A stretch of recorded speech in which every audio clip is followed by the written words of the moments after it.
কার্যক্রম নিষিদ্ধ আওয়ামী লীগের ঘোষিত লকডাউন কর্মসূচি ঘিরে রাজধানী সহ সারা দেশে সর্বোচ্চ সতর্ক অবস্থায় আইনশৃঙ্খলা বাহিনী।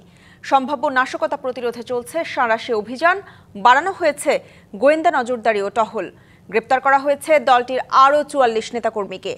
আইনশৃঙ্খলা রক্ষায় ঢাকা ও আশেপাশের জেলায় মোতায়েন করা হয়েছে ১৪ প্লাটুন বিজিবি। তবে সতর্ক অবস্থানের মধ্যেই ঢাকার কয়েক জায়গায় যানবাহনে আগুন ও ককটেল বিস্ফোরণের খবর পাওয়া গেছে। এ বিষয়ে আরো বিস্তারিত জানাতে শাহবাগ থেকে যুক্ত হচ্ছেন সহকর্মী শুভ খান এবং শ্যামলী থেকে যুক্ত হচ্ছেন সহকর্মী ইকবাল অনিক। শুরুতে যেতে চাই সহকর্মী ইকবাল অনিক, আপনার কাছে কেমন দেখছেন অবস্থা এবং রাজপথে যারা বের হয়েছেন সাধারণেরা কি বলছেন এবং আইন শৃঙ্খলা পরিস্থিতি কেমন দেখছেন?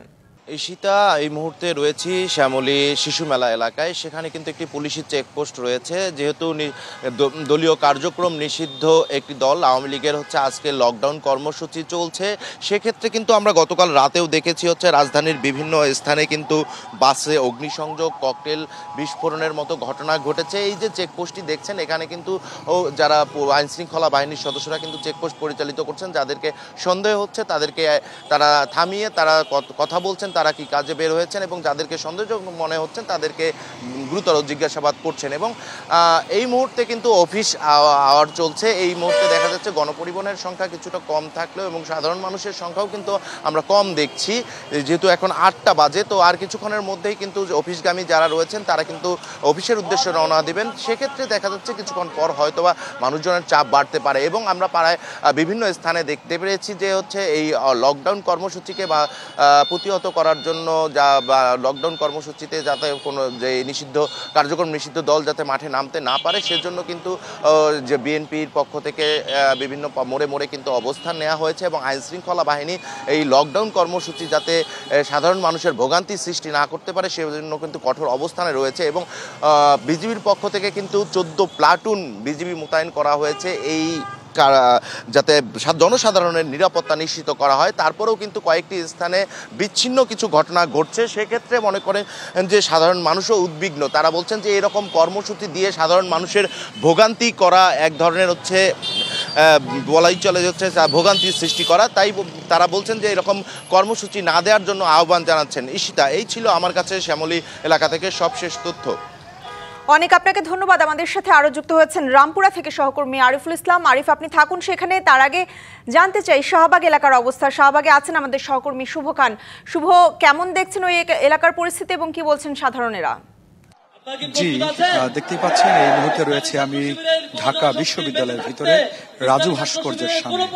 কার্যক্রম নিষিদ্ধ সংগঠন আওয়ামী লীগের যে ঢাকা লকডাউন, সেই লকডাউনকে ঘিরে কিন্তু ইসলামী ছাত্র শিবিরের যে কর্মসূচি সেটি কিন্তু আজকে সকাল কিছুক্ষণ আগেই শুরু হয়েছে। এবং এখানে হাজার হাজার নেতাকর্মী কিন্তু উপস্থিতি রয়েছে এবং ডাকসুর যিনি ভিপি এবং জিএস তারাও কিন্তু উপস্থিত হয়েছেন। এবং আজকের এই কর্মসূচি থেকে তাদের যে লকডাউন কার্যক্রম নিষিদ্ধ সংগঠন আওয়ামী লীগের যে লকডাউন, সেই লকডাউনকে বানচাল করার জন্য একই সাথে জুলাই সনদ বাস্তবায়নের রূপরেখা এবং যে পতিত সরকারের বিচারের দাবিতে যে বিচার, সেই বিচারের দাবি সবকিছু মিলিয়েই কিন্তু ছাত্র শিবিরের নেতাকর্মীরা উপস্থিত হয়েছেন। আপনাদেরকে যদি আমরা দেখানোর চেষ্টা করি, দেখতে পাচ্ছেন যে গতকাল রাত থেকেই কিন্তু তারা ঢাকা বিশ্ববিদ্যালয়ের এই টিএসসিতে যে ককটেল বিস্ফোরণ ঘটে পরপর দুটি, তারপর থেকেই কিন্তু সারা রাত তারা এখানে উপস্থিতি ছিল। এবং সকাল থেকে কিন্তু শত শত মোটর সাইকেল সামনে নিয়ে শোডাউন করে রাজু ভাস্কর্যে উপস্থিত হয়েছেন। একই সাথে আপনাদেরকে দেখানোর চেষ্টা করছি এই মুহূর্তে কিন্তু ডাকসুর যিনি ভিপি তিনি বক্তব্য রাখছেন। আমরা আপনাদেরকে সরাসরি যদি তার বক্তব্য শোনানোর চেষ্টা করি, ডাকসুর যিনি ভিপি তিনি কিন্তু বক্তব্য রাখছেন। বাংলাদেশ ইসলামী ছাত্র শিবির কর্তৃক আয়োজিত খুনি হাসিনার বিচার, জুলাই সনদের আইনি ভিত্তি, গণভোট আয়োজন সহ আজকের ঐতিহাসিক আয়োজন উপস্থিত বিপ্লবী ছাত্র জনতা, আসসালামু আলাইকুম ওয়া রাহমাতুল্লাহি ওয়া বারাকাতুহু। সংগ্রামী উপস্থিতি, গুম খুন ফ্যাসিবাদ কায়েমের মাধ্যমে বাংলাদেশে খুনি হাসিনা এবং তার দোসররা গত 16 বছরে বাংলাদেশকে একটি অকার্যকর রাষ্ট্রে পরিণত করেছিল। খুনি হাসিনা এবং তার দোসররা জুলাই বিপ্লবে আমাদের 2000 ভাই বোনকে শহীদ করেছে। আমাদের 40,000 ভাই বোনকে গাজী করেছে। আমাদের শহীদদের আত্মত্যাগের মাধ্যমে এবং আমাদের গাজীদের আত্মত্যাগের মাধ্যমে আজকে আমরা ফ্যাসিবাদ মুক্ত বাংলাদেশ পেয়েছি। আমাদের এই নতুন বাংলাদেশে সবার স্বপ্ন ছিল শহীদদের আকাঙ্ক্ষার আলোকে একটি বৈষম্যহীন ইনসাফ ভিত্তিক বাংলাদেশ বিনির্মাণ করা। এবং গত 16 বছরে বাংলাদেশে যারা ফ্যাসিবাদ কায়েম করেছে, যারা গুম খুন আইনাগর তৈরির মাধ্যমে বাংলাদেশকে একটি ব্যর্থ রাষ্ট্রে পরিণত করেছিল, এই খুনি হাসিনা এবং তার সকল দোষরদের বিচার হবে। কিন্তু আজকে 1.5 বছর হওয়ার পরও শহীদদের রক্তের উপর যে অন্তর্বর্তীকালীন সরকার বসেছে, তারা এই খুনি হাসিনা এবং তার দোষরদের এখন পর্যন্ত দৃষ্টান্তমূলক বিচারের আওতায় নিয়ে আসতে পারেনি। আমরা অন্তর্বর্তীকালীন সরকারকে জিজ্ঞেস করতে চাই, গত 1.5 বছর জুড়ে আপনারা কি করেছেন? যে ফ্যাসিস্ট লীগ এই দেশ থেকে পালিয়েছে, খুনি হাসিনা এবং তার দোসররা এই দেশ থেকে পালিয়েছে, তারা কিভাবে এই স্বাধীন বাংলাদেশে আবার নতুন করে ষড়যন্ত্র এবং চক্রান্ত করার সাহস দেখাতে পায়? আমি আজকে এই ঐতিহাসিক সমাবেশ থেকে সারা দেশের মুক্তিকামী ছাত্র জনতাকে অনুরোধ করব, এই খুনি হাসিনা এবং তার দোসরদেরকে সমূলে উৎপাদন করতে হবে। বাংলাদেশে খুনি হাসিনা তার দোসরদের নিষিদ্ধ আওয়ামী লীগ ছাত্র। আমাদের সাথে আরো অবস্থা জানাতে রামপুরা থেকে যুক্ত হচ্ছেন সহকর্মী আরিফুল ইসলাম। আরিফ, শ্যামলী থেকে রাজপথের অবস্থা জেনেছি আমরা, আইন শৃঙ্খলা বাহিনীর সতর্ক অবস্থান দেখেছি, ঢাকা বিশ্ববিদ্যালয়ের শিক্ষার্থীদের সতর্ক অবস্থান দেখেছি। আপনি এই মুহূর্তে আছেন রামপুরায়, রাজধানীর পূর্ব প্রান্তের পরিস্থিতি কেমন দেখছেন? একেবারে থমথমে বলা যাবে না, তবে যদি একটু বলতে চাই যে গণপরিবহনের সংখ্যাটা কিন্তু একেবারেই নেই। আপনি জানেন যে কার্যক্রম নিষিদ্ধ আওয়ামী লীগের ডাকা যে লকডাউন, সেই লকডাউন প্রেক্ষিতে আমি যদি একটু দেখাতে চাই রাজধানীর বিভিন্ন গুরুত্বপূর্ণ যে পয়েন্টগুলো রয়েছে, সেখানে আইন শৃঙ্খলা বাহিনীর যে নিরাপত্তা ব্যবস্থা সেটা কিন্তু জোরদার করা হয়েছে। তার প্রমাণ যদি আমি একটু বলতে চাই, রামপুরা টিভি গেটের সামনে ঠিক দেখতেই পাচ্ছেন যে প্রতিটা মোটর সাইকেল আরোহীদেরকে কিন্তু আটকে রাখা হচ্ছে এবং কি তাদেরকে জিজ্ঞাসাবাদের মধ্য দিয়েই কিন্তু এই চেকপোস্ট পাড়ি দিতে হচ্ছে।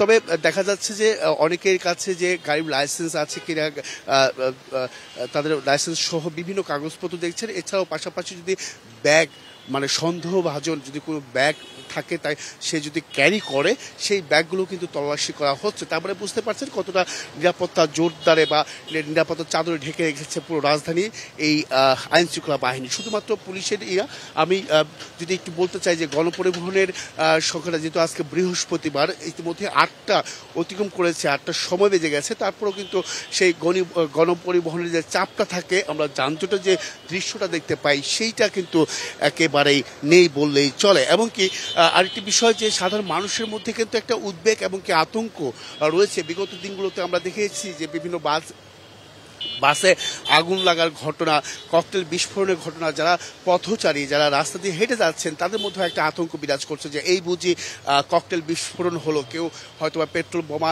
দিয়ে আগুন লাগিয়ে দিল। সেই নিরাপত্তাহীনতার মধ্যে দিয়ে কিন্তু রাজধানীবাসী আজকের দিনটা হয়তো বা তারা পার করছেন, সেই বিষয়গুলো কিন্তু তারা জানাচ্ছেন। এমনকি আরেকটি বিষয় জানিয়ে রাখি যে এখন পর্যন্ত আমার চোখে যেটা আমি আসলে এই রামপুরাতে আমি কোনো ধরনের রাজনৈতিক দলের যে বিভিন্ন কর্মসূচি বা বিক্ষোভ, আওয়ামী লীগের যে ডাকা সেই লকডাউনের প্রতিবাদে যে বিক্ষোভ কর্মসূচি এখন পর্যন্ত আসলে চোখে পড়েনি। তবে একটি বিষয় জানিয়ে রাখি যে বিজিবি, সেনাবাহিনী, র্যাব সদস্যদের কিছু যারা টহল দিচ্ছেন বিভিন্ন রাজধানীতে বিভিন্ন জায়গায়, সেই টহলের চিত্রও কিন্তু আমরা কিছুটা অংশ দেখেছি। তবে পুরোপুরি যে সেনাবাহিনী টহল দেওয়া বা অন্যান্য যে আইন শৃঙ্খলা বাহিনী বা সংস্থার যারা আছেন তাদের যে টহল দেওয়ার বিষয়টা, সেটা কিন্তু এখন পর্যন্ত দেখা যায়নি। তবে হয়তোবা সময় বাড়ার সাথে সাথে বা সময় গড়ার সঙ্গে সঙ্গে হয়তোবা বোঝা যাবে। তবে বিশৃঙ্খলা এড়াতে আইন শৃঙ্খলা বাহিনীর যে নিরাপত্তা ব্যবস্থা সেটা জোরদার, সেই দৃশ্যটা কিন্তু আসলে দেখানোর চেষ্টা করছে। এই ছিল এখান থেকে সবশেষ ইস্তাম। আরিফ, আপনাকে ধন্যবাদ। কার্যক্রম নিষিদ্ধ আওয়ামী লীগের লকডাউন ঘিরে সারা দেশে জনমনে উদ্বেগ উৎকণ্ঠা বিরাজ করছে। সারা দেশে সর্বোচ্চ সতর্ক অবস্থায় আইন শৃঙ্খলা বাহিনী। টাঙ্গাইলের বাউইখোলা এলাকায় ও পদ্মা সেতুর দক্ষিণ প্রান্তে দুটি বাসে আগুন দিয়েছে দুর্বৃত্তরা। গাজীপুর সদরে পেট্রোল বোমাসহ নিষিদ্ধ ছাত্রলীগ সভাপতি সহ ৩ জনকে আটক করা হয়েছে। ভোরে শরীয়তপুরের পদ্মা সেতুর দক্ষিণ প্রান্তে অবরোধ করে টায়ার জ্বালিয়ে বিক্ষোভ করেছে কার্যক্রম নিষিদ্ধ আওয়ামী লীগ, যুবলীগ, ছাত্রলীগ ও তাদের অঙ্গ সংগঠন। এ সময় একটি বাসে আগুন দেওয়া হয়। পরে সেনাবাহিনী গিয়ে পরিস্থিতি নিয়ন্ত্রণে আনে। হাইওয়ে পুলিশ জানায়, রাত ১২টার দিকে টাঙ্গাইল ঢাকা মহাসড়কের বাসাইলের বাওইখোলা এলাকায় দুর্ঘটনার কারণে কয়েক কিলোমিটার এলাকায় যানজটের সৃষ্টি হয়। এ সময় পাবনাগামী বাংলা স্টার পরিবহনের একটি বাসে আগুন দেয় দুর্বৃত্তরা। এ সময় বাস থেকে যাত্রী ও চালক হেলপার নেমে যায়। পরে ফায়ার সার্ভিসের সদস্যরা আগুন নিয়ন্ত্রণে আনেন। এছাড়াও একই সময়ে ঢাকা টাঙ্গাইল যমুনা সেতু মহাসড়কের পৌলি এলাকায় টায়ারে আগুন দিয়েছিল দুর্বৃত্তরা। এতে মহাসড়কের চালক যাত্রীদের মাঝে আতঙ্ক বিরাজ করছে। এদিকে বুধবার সন্ধ্যায় গাজীপুর সদরে ঢাকা ময়মনসিংহ মহাসড়কের ফিনিক্স হ্যাচারির দক্ষিণ পাশে সন্দেহজনক হলে পেট্রোল বোমাসহ নিষিদ্ধ ছাত্রলীগ সভাপতি সহ ৩ জনকে আটক করা হয়। কার্যক্রম নিষিদ্ধ আওয়ামী লীগের ঘোষিত লকডাউন কর্মসূচি ঘিরে সারা দেশে সর্বোচ্চ সতর্ক অবস্থায় রয়েছে আইনশৃঙ্খলা বাহিনী। গণভোটের আয়োজন সহ 5 দফা দাবি না মানলে আগামী রবিবার থেকে প্রধান উপদেষ্টার বাসভবন যমুনার সামনে অনির্দিষ্টকালের অবস্থান কর্মসূচির হুঁশিয়ারি দিয়েছে জামাতে ইসলামী সহ সমমনা 8 দল। দলগুলোর সম্মিলিত সংবাদ সম্মেলনে একথা জানান নেতারা। এছাড়া আজ কার্যক্রম নিষিদ্ধ আওয়ামী লীগের নাশকতা প্রতিরোধে সারা দেশে নেতাকর্মীরা রাজপথে থাকবে বলেও জানানো হয়। বুধবার জরুরি বৈঠকে বসে দলগুলো। বৈঠক শেষে রাজধানীর মগবাজারে সংবাদ সম্মেলন করা হয়। দলগুলোর মূল দাবি, জুলাই সনদকে আইনি ভিত্তি দিয়ে ফেব্রুয়ারির আগেই গণভোটের মাধ্যমে জাতীয় নির্বাচনের তারিখ নির্ধারণ করতে হবে। আগামী জাতীয় সংসদ নির্বাচনকে কেন্দ্র করে নিবন্ধিত রাজনৈতিক দলগুলোর সঙ্গে আজ থেকে আবার সংলাপ শুরু করতে যাচ্ছে নির্বাচন কমিশন। এতে রাখা হয়নি সুনির্দিষ্ট এজেন্ডা। আগামী ডিসেম্বরে সংসদ নির্বাচনের তফসিল ঘোষণা করতে যাচ্ছে ইসি। ফেব্রুয়ারি মাসের প্রথমার্ধে ভোট গ্রহণ হওয়ার কথা রয়েছে। ওই নির্বাচন সামনে রেখে বিভিন্ন অংশীজনদের সঙ্গে সংলাপ করে আসছে। এরই অংশ হিসেবে রাজনৈতিক দলের এ সংলাপ হতে যাচ্ছে। প্রথম দিনে 2 ধাপে 12টি দলের সঙ্গে সংলাপ হতে যাচ্ছে। পর্যায়ক্রমে নিবন্ধিত অন্য দলগুলোর সঙ্গে সংলাপ ডাকা হবে। এতে জাতীয় পার্টি সহ সব নিবন্ধিত রাজনৈতিক দলকে আমন্ত্রণ জানাচ্ছে ইসি। তবে নিবন্ধন স্থগিত থাকায় আওয়ামী লীগকে সংলাপের বাইরে রাখা হচ্ছে। এদিকে জাতীয় পার্টি ও আওয়ামী লীগের নেতৃত্বে থাকা 14 দলীয় জোটের শরিকদের সংলাপে না ডাকার আহ্বান জানিয়েছে গণ অধিকার পরিষদ। বাংলা সাহিত্যে তিনি সেই স্নিগ্ধ জোছনা, যিনি মধ্যবিত্তের চিলে কোঠায় এনেছিলেন অন্যরকম বিষাদের আনন্দ। তার কলমের জাদুতে কাঠখোট্টা রসায়নে হয়ে উঠত মায়াবী রূপকথা। যিনি আজও বেঁচে আছেন হিমুর হলুদ পাঞ্জাবিতে, মিসির আলীর রহস্যময় যুক্তিতে আর বাকের ভাইয়ের প্রতিবাদী কণ্ঠস্বরে। বলছি কথা সাহিত্যিক, নাট্যকার ও নির্মাতা হুমায়ূন আহমেদের কথা। আজ তার জন্মদিন।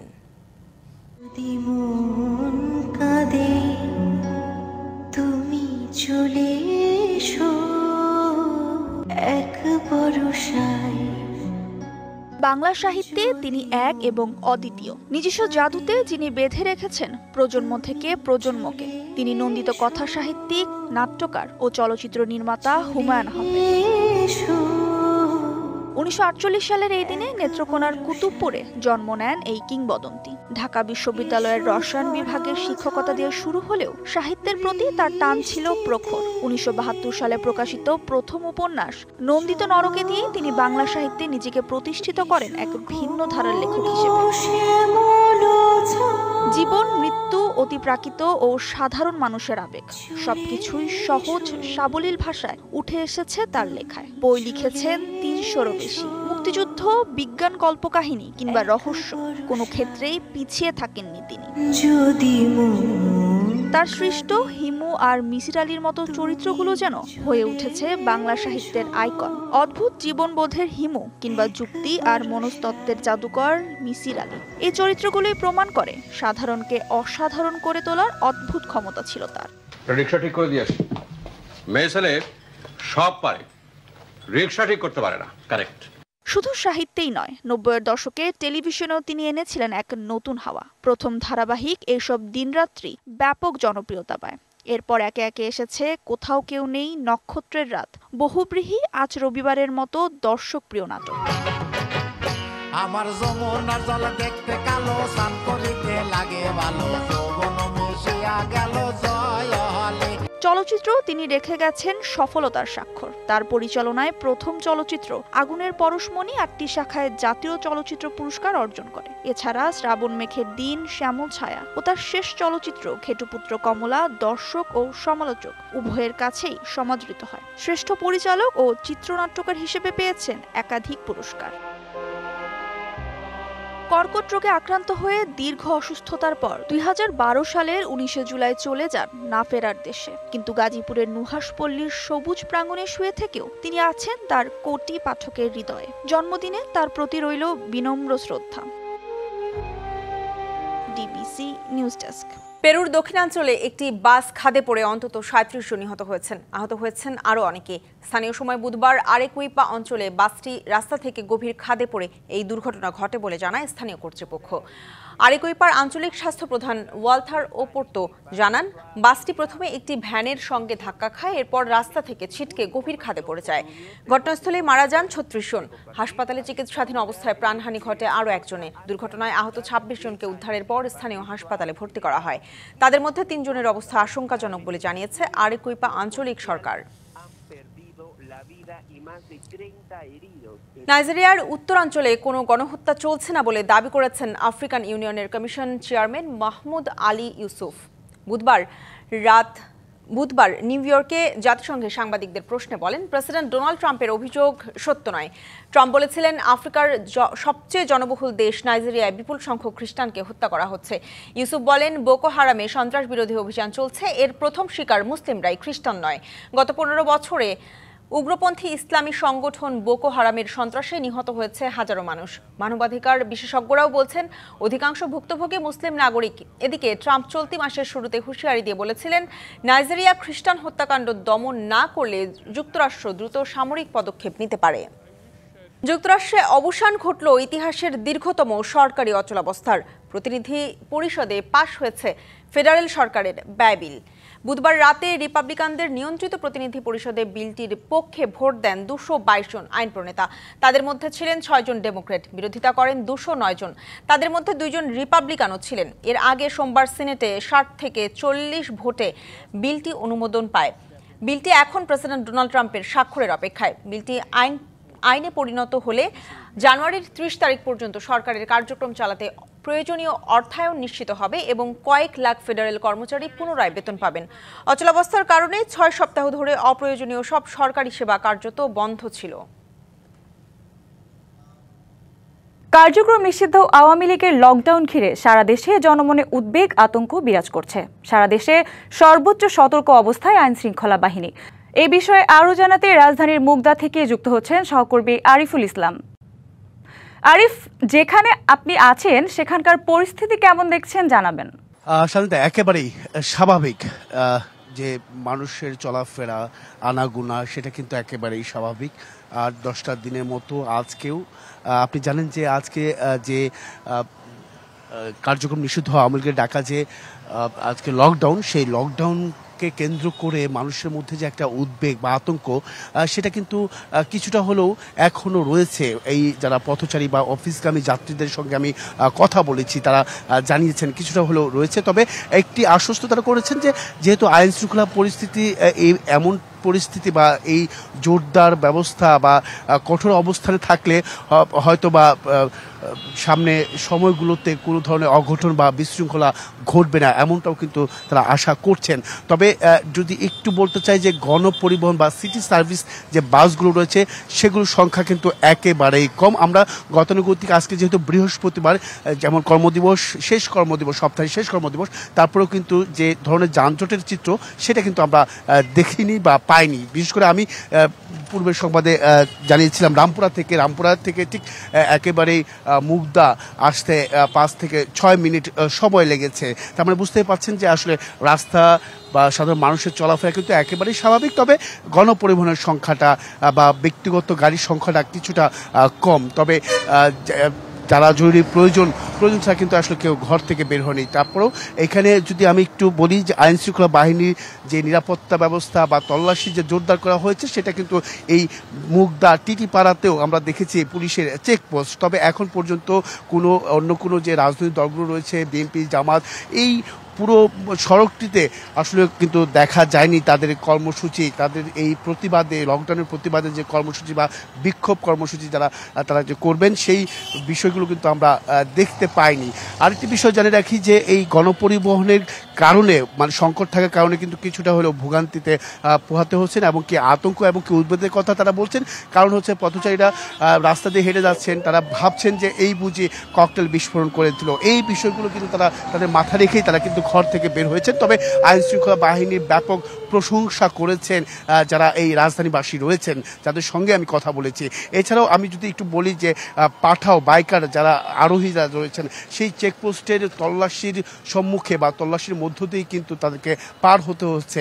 এমনকি যদি সন্দেহভাজন কারো ব্যাগ মনে হয় যে ব্যাগ নিয়ে তারা বহন করছেন, সেই ব্যাগগুলো তল্লাশি করেই তাদেরকে কিন্তু ছাড়া হচ্ছে। এমনকি সেটা না করে তাদের গাড়ির যে কাগজ এবং কি তাদের নিজেদের যে লাইসেন্স সেই লাইসেন্সগুলো কিন্তু চেক করছে। তো সব কিছু বলা যায় যে এখন অবধি এই রামপুরা এবং কি মুগদা পুরো রাস্তার জুড়েই কিন্তু কোনো প্রকার অঘটন বা বিশৃঙ্খলার সৃষ্টি এখন পর্যন্ত হয়নি। এবং কি আইন শৃঙ্খলা বাহিনী তো বললামই যে আসলে ব্যাপক জোরদার রেখেছে পরিস্থিতি যাতে করে কোনো প্রকার অঘটন এবং কি বিশৃঙ্খলার সৃষ্টি না হয়। তো এই ছিল এখান থেকে সবশেষ। পরবর্তীতে নতুন কোনো তথ্য পেলে অবশ্যই জানার চেষ্টা করব। আরিফ, ধন্যবাদ আপনাকে।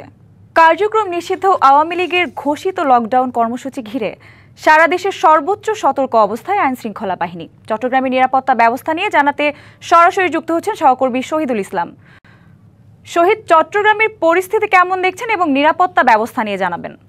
চট্টগ্রামে এখন পর্যন্ত যে সার্বিক নিরাপত্তা ব্যবস্থা সেটা আইন শৃঙ্খলা যে নিরাপত্তা ব্যবস্থা সেটা এখন পর্যন্ত স্বাভাবিক রয়েছে। চট্টগ্রামে এখন পর্যন্ত আমরা কোনো মিছিল কিংবা পিকেটিংয়ের খবর আমরা পাইনি। তবে নগরীর যে গুরুত্বপূর্ণ চেকপোস্ট রয়েছে সেগুলোতে পুলিশ বাহিনী এবং বিভিন্ন যে আইন শৃঙ্খলা বাহিনী রয়েছে তারা গুরুত্বপূর্ণ পয়েন্টগুলোতে তারা চেকপোস্ট বসিয়ে তল্লাশি করছেন এবং যাদেরকে তাদের সন্দেহ মনে হচ্ছে তাদেরকে তারা জিজ্ঞাসাবাদ করছেন। এছাড়াও চট্টগ্রামে যে বিভিন্ন শিক্ষা প্রতিষ্ঠানগুলো রয়েছে সেই শিক্ষা প্রতিষ্ঠানগুলোতে আমরা সকাল থেকে শিক্ষা প্রতিষ্ঠানগুলো খোলা দেখেছি এবং যে শিক্ষার্থীর উপস্থিতি অন্যান্য দিনের তুলনায় কিছুটা কম থাকলেও মোটামুটি তারা আমরা যারা শিক্ষা প্রতিষ্ঠান রয়েছে যে শিক্ষা প্রতিষ্ঠানগুলো দেখেছি যে বিভিন্ন শিক্ষার্থীরা উপস্থিত হচ্ছেন। এছাড়াও চট্টগ্রামে যে সকাল থেকে আমরা বিভিন্ন জায়গায় ঘুরেছি যে গুরুত্বপূর্ণ পয়েন্টগুলো মোড রয়েছে সেখানে তারা পুলিশের সার্বিক নিরাপত্তা এবং নিরাপত্তা ব্যবস্থা এবং যে বেস্টনি রয়েছে গুরুত্বপূর্ণ পয়েন্টগুলোতে তারা চেক করছেন এবং এছাড়াও যে শিক্ষা প্রতিষ্ঠানের যে বিভিন্ন জায়গায় আমরা ক্লাস থেকে শুরু করে যে বিভিন্ন শিক্ষা প্রতিষ্ঠানে সকাল 9টা থেকে ক্লাস শুরু হয়েছে সেখানে শিক্ষার্থীর উপস্থিতি কিছুটা কম রয়েছে।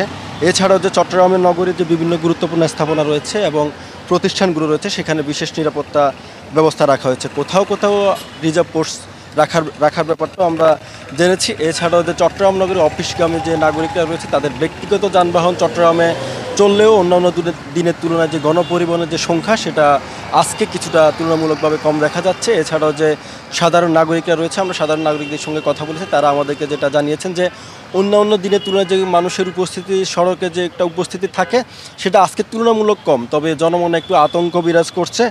এছাড়াও যে চট্টগ্রামে যে এখন পর্যন্ত যে বিএনপি কিংবা জামাত কিংবা এনসিপি যে সংগঠনগুলো রয়েছে কোথাও আমরা যে লকডাউনের যে প্রতিবাদে এখন পর্যন্ত কোথাও আমরা সে ধরনের কোনো মিছিল কিংবা তারা প্রতিবাদ সবার কোনো আমরা আয়োজন এখন পর্যন্ত দেখিনি। তবে চট্টগ্রামের যে আইনশৃঙ্খলা পরিস্থিতি রয়েছে সেটা নাশকতা ঠেকাতে চট্টগ্রামে গত রাত থেকে 2 প্লাটুন বিজিবি নগরীতে মোতায়েন করেছে। এছাড়াও যে সার্বিক যে পরিস্থিতি রয়েছে সব মিলিয়ে যে সার্বিক পরিস্থিতি সেটা এখন পর্যন্ত সন্তোষজনক বলা যায়। তবে নগরীতে জনসাধারণের যে উপস্থিতি সেটা তুলনামূলক অন্যান্য দিনের তুলনায় কম রয়েছে। এই ছিল চট্টগ্রাম থেকে আমার কাছে থাকা সবশেষ খবর। শহীদ, ধন্যবাদ আপনাকে। নারায়ণগঞ্জের পরিস্থিতি জানাতে সরাসরি যুক্ত হচ্ছেন সহকর্মী সাবিত আল হাসান। সাবিত, সেখানকার সার্বিক পরিস্থিতি বিষয়ে জানাবেন। আমি এই মুহূর্তে অবস্থান করছি ঢাকা নারায়ণগঞ্জ লিংক রোডের শুরু মার্কেট এলাকায়। আজকে বৃহস্পতিবারের দিন সকাল থেকে আসলে রাস্তাঘাটে যানবাহনের পরিমাণ কিছুটা কম। তবে এখন পর্যন্ত পরিস্থিতি মোটামুটি স্বাভাবিক এখন পর্যন্ত আমাদের কাছে লাগছে, কারণ আজ সকাল থেকে এখন পর্যন্ত কিন্তু কোনো অপ্রীতিকর ঘটনা বা কোনো নাশকতার চিহ্ন আমরা আসলে পাইনি। গত কয়েকদিন যাবত রাজধানী ঢাকায় যে সকল অপ্রীতিকর ঘটনা ঘটেছে সেই তুলনায় নারায়ণগঞ্জ বেশ স্বাভাবিকই ছিল। এবং আমি যদি দেখাতে চাই, এখানে কিন্তু গাড়ির সামান্য কিছু জটলাও দেখতে পাচ্ছি। আর গতকাল রাতে ঢাকা নারায়ণগঞ্জ লিংক রোডের জালছড়ি এলাকায় একটি কেজিতে অগ্নিসংযোগ করা হয়েছে এবং নারায়ণগঞ্জের 2500 উপজেলাতে কয়েকটি ককটেল বিস্ফোরণের ঘটনা ছাড়া কিন্তু আর তেমন কোনো বড় কোনো ঘটনা করেনি। এবং তার বিপরীতে আমরা দেখেছি রাত্রেবেলা বিপুল সংখ্যক বিএনপি এবং এনসিপি নেতাকর্মীরা কিন্তু নারায়ণগঞ্জ শহরে তারা শোডাউন করেছে, মশাল মিছিল করেছে এবং ইসলামী আন্দোলন বাংলাদেশকেও আমরা দেখেছি যে তারা আসলে পাল্টা শোডাউন করে আওয়ামী লীগ প্রতিহতের ঘোষণা দিয়ে তারা কিন্তু মাঠে ছিল। এবং আজ সকাল থেকে কিন্তু আমরা সেই একই চিত্র দেখেছি, মোড়ে বিএনপি নেতাকর্মীদের অবস্থান রয়েছে এবং তারা বলছে কোনো ক্রমেই আওয়ামী লীগ কাছে কোনো নাশকতামূলক কার্যক্রম তারা হতে দিবে না। এবং যার পরিপ্রেক্ষিতে আমরা দেখেছি আজ ভোর থেকে কিন্তু এখন পর্যন্ত কোনো নাশকতার খবর পাওয়া যায়নি। রাস্তায় পুলিশের মোতায়েন রয়েছে এবং তার পাশাপাশি র্যাব এবং বিজিবির কিন্তু টহল আমরা আসলে দেখতে পেরেছি। ফলে বলা যায় যে আজ সকাল থেকে নারায়ণগঞ্জের পরিস্থিতি বেশ স্বাভাবিক এবং তেমন কোনো অপ্রীতিকর ঘটনার চিন্তা সকাল 9টা পর্যন্ত পাওয়া যায়নি। এই ছিল নারায়ণগঞ্জ থেকে আমার কাছে প্রাপ্ত সর্বশেষ তথ্য। সাবিত, ধন্যবাদ আপনাকে। সারা দেশে কার্যক্রম নিষিদ্ধ আওয়ামী লীগের আগুন, সন্ত্রাস ও নৈরাজ্যের প্রতিবাদে নারায়ণগঞ্জে মশাল মিছিল করেছে এনসিপির নেতাকর্মীরা। বুধবার রাত 10টায় শহরের চাষাড়া কেন্দ্রীয় শহীদ মিনার থেকে এই মশাল মিছিল বের করে। সমাবেশে বক্তব্য রাখেন এনসিপির কেন্দ্রীয় কমিটির সংগঠক শওকত আলী, জাতীয় যুবশক্তির কেন্দ্রীয় সংগঠক নীরব রায়হান, বৈষম্য বিরোধী ছাত্র আন্দোলন নারায়ণগঞ্জ জেলার সাবেক মুখপাত্র সরফরাজ হক সজীব। শওকত আলী বলেন, সারা দেশে আওয়ামী লীগ নৈরাজ্য করে প্রমাণ করেছে তারা গণমানুষের দল নয়। কোনো আওয়ামী লীগের সন্ত্রাসী নাশকতা করতে চাইলে তাদের ধরে আইন শৃঙ্খলা বাহিনীর হাতে সোপর্দ করা হবে বলেও হুঁশিয়ারি দেন তিনি।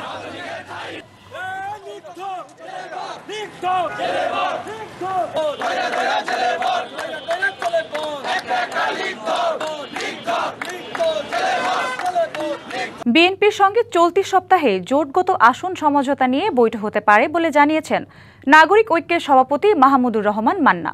বুধবার বিকেলে বগুড়ার শিবগঞ্জে দলীয় কর্মী সভা শেষে তিনি সাংবাদিকদের বলেন, বিএনপির সঙ্গে নির্বাচনের কৌশল ও নীতি কি হবে সেসব নিয়ে আলোচনা হয়েছে। এখনও আসন সমঝোতা নিয়ে কোনো কথা হয়নি বলে জানান তিনি। তবে কে কোন আসনে নির্বাচন করবে এটা নিয়ে চলতি সপ্তাহে আলোচনা হতে পারে। 50 থেকে 60টি আসনের দাবি জানাবে তার দল। এর মধ্যে 25 থেকে 30টি আসনে নাগরিক ঐক্য লড়াই করার মতো যোগ্যতা রাখে বলে দাবি তার।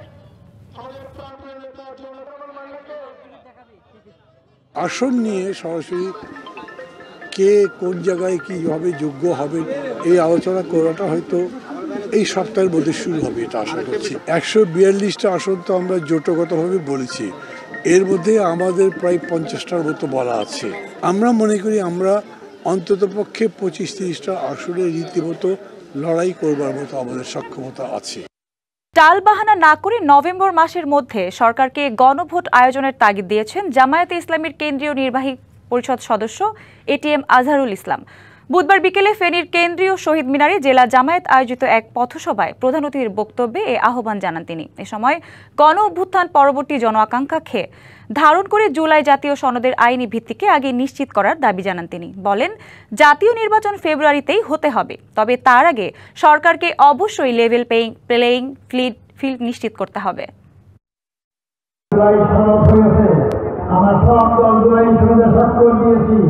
আমাদের জুলাই সঙ্গে আক্রমণ করে স্বাক্ষর দিয়েই থাকি, এটা আইনি ভিত্তিতে অসুবিধা কোথায়?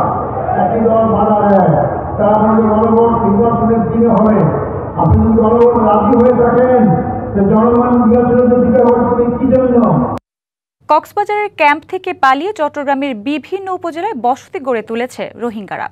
বন বিভাগের জমি দখল করে সাতকানিয়া ও চন্দনাইশ উপজেলায় বসবাস করছে শতাধিক পরিবার। তবে বন বিভাগের কাছে এ নিয়ে নেই কোনো তথ্য। শুধু বনভূমি উজাড় নয়, নানা অপরাধমূলক কর্মকাণ্ডেও জড়াচ্ছে রোহিঙ্গারা। কক্সবাজারের টেকনাফ ও উখিয়ার 32টি ক্যাম্পে 13 লাখ রোহিঙ্গা নিয়ে আগে থেকেই নানামুখী সংকটে বাংলাদেশ। তার উপর গত 1 বছরে 1.5 লাখের বেশি রোহিঙ্গা প্রবেশ করেছে বাংলাদেশে।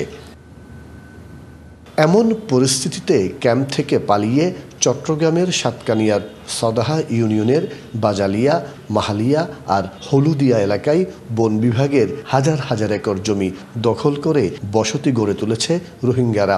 এলাকায় বেড়েছে মাদক ব্যবসা, চুরি ও ছিনতাই। এই এলাকায় যে পরিমাণ বর্মায়ারা এসে বসতবাড়ি করতেছে, এটা আমাদের এলাকায় প্রচুর ক্ষতি হচ্ছে। এখানে তারা অসামাজিক কার্যকলাপ নিয়ে এই হরিণটায় একটি বিশাল জ্ঞান তৈরি হচ্ছে। শান্তি বাহিনীর নাম দিয়ে এখানে আমাদের ভাইয়ের বাড়িঘর পুড়ে ফেলছে, অনেক ক্ষতিগ্রস্ত করতেছে। রোহিঙ্গা আইন আড়ে বিভিন্ন ধরনের অপকর্ম জড়িত হয়ে ট্যাবলেট বিয়ারি সহ এবং যারা ফজত করে তারা আরাতুন সহ বেগুন তো সাঁদা লইয়ে। এখানে বিশেষ করে বেশিরভাগ এখানে ওই ক্যাম্প থেকে ট্রেনাপ থেকে মাদক আনা হয়। ये तुम बहुत मोबाइल सिंधे करी ले गई है उनके ले जाए 1 बॉक्सिंग 2 मेडिकल सीरीज जनाजा हॉस्पिटल है तो वहां से ये। এছাড়া চন্দনেশের দোহাজারি ও শঙ্খ নদীর দুই পাড়ে সরকারি খাস জমি দখল করে ঘরবাড়িও তৈরি করেছে রোহিঙ্গারা। শঙ্খপাড়ে অবস্থিত বার্মা কলোনি এবং বিসমোরে অবস্থিত রোহিঙ্গা কলোনি, এই দুই কলোনিতে মদ, জুয়া, গাঁজা এমন কোনো কাজ নাই এই দুই কলোনিতে যা হয় না। তবে এ বিষয়ে কিছুই জানেন না বন বিভাগের কর্মকর্তারা। এরকম কোন তথ্য আমাদের কাছে নেই। তো ভাই যে রোহিঙ্গারা থাকে বনে, আমরা ব্যবস্থা নিব, যথাযথ ব্যবস্থা নিব, এটাই আমার বক্তব্য। রোহিঙ্গাদের ক্যাম্প ছেড়ে পালানো ঠেকাতে না পারলে দেশের নিরাপত্তা পরিস্থিতি নাজুক হওয়ার শঙ্কা সংশ্লিষ্টদের। মাসুদুল হক, ডিবিসি নিউজ, চট্টগ্রাম। কার্যক্রম নিষিদ্ধ আওয়ামী লীগের ঘোষিত লকডাউন কর্মসূচি ঘিরে সারা দেশে সর্বোচ্চ সতর্ক অবস্থায় আইনশৃঙ্খলা বাহিনী। সাভারের পরিস্থিতি জানাতে সরাসরি যুক্ত হচ্ছেন সহকর্মী শফি আহমেদ।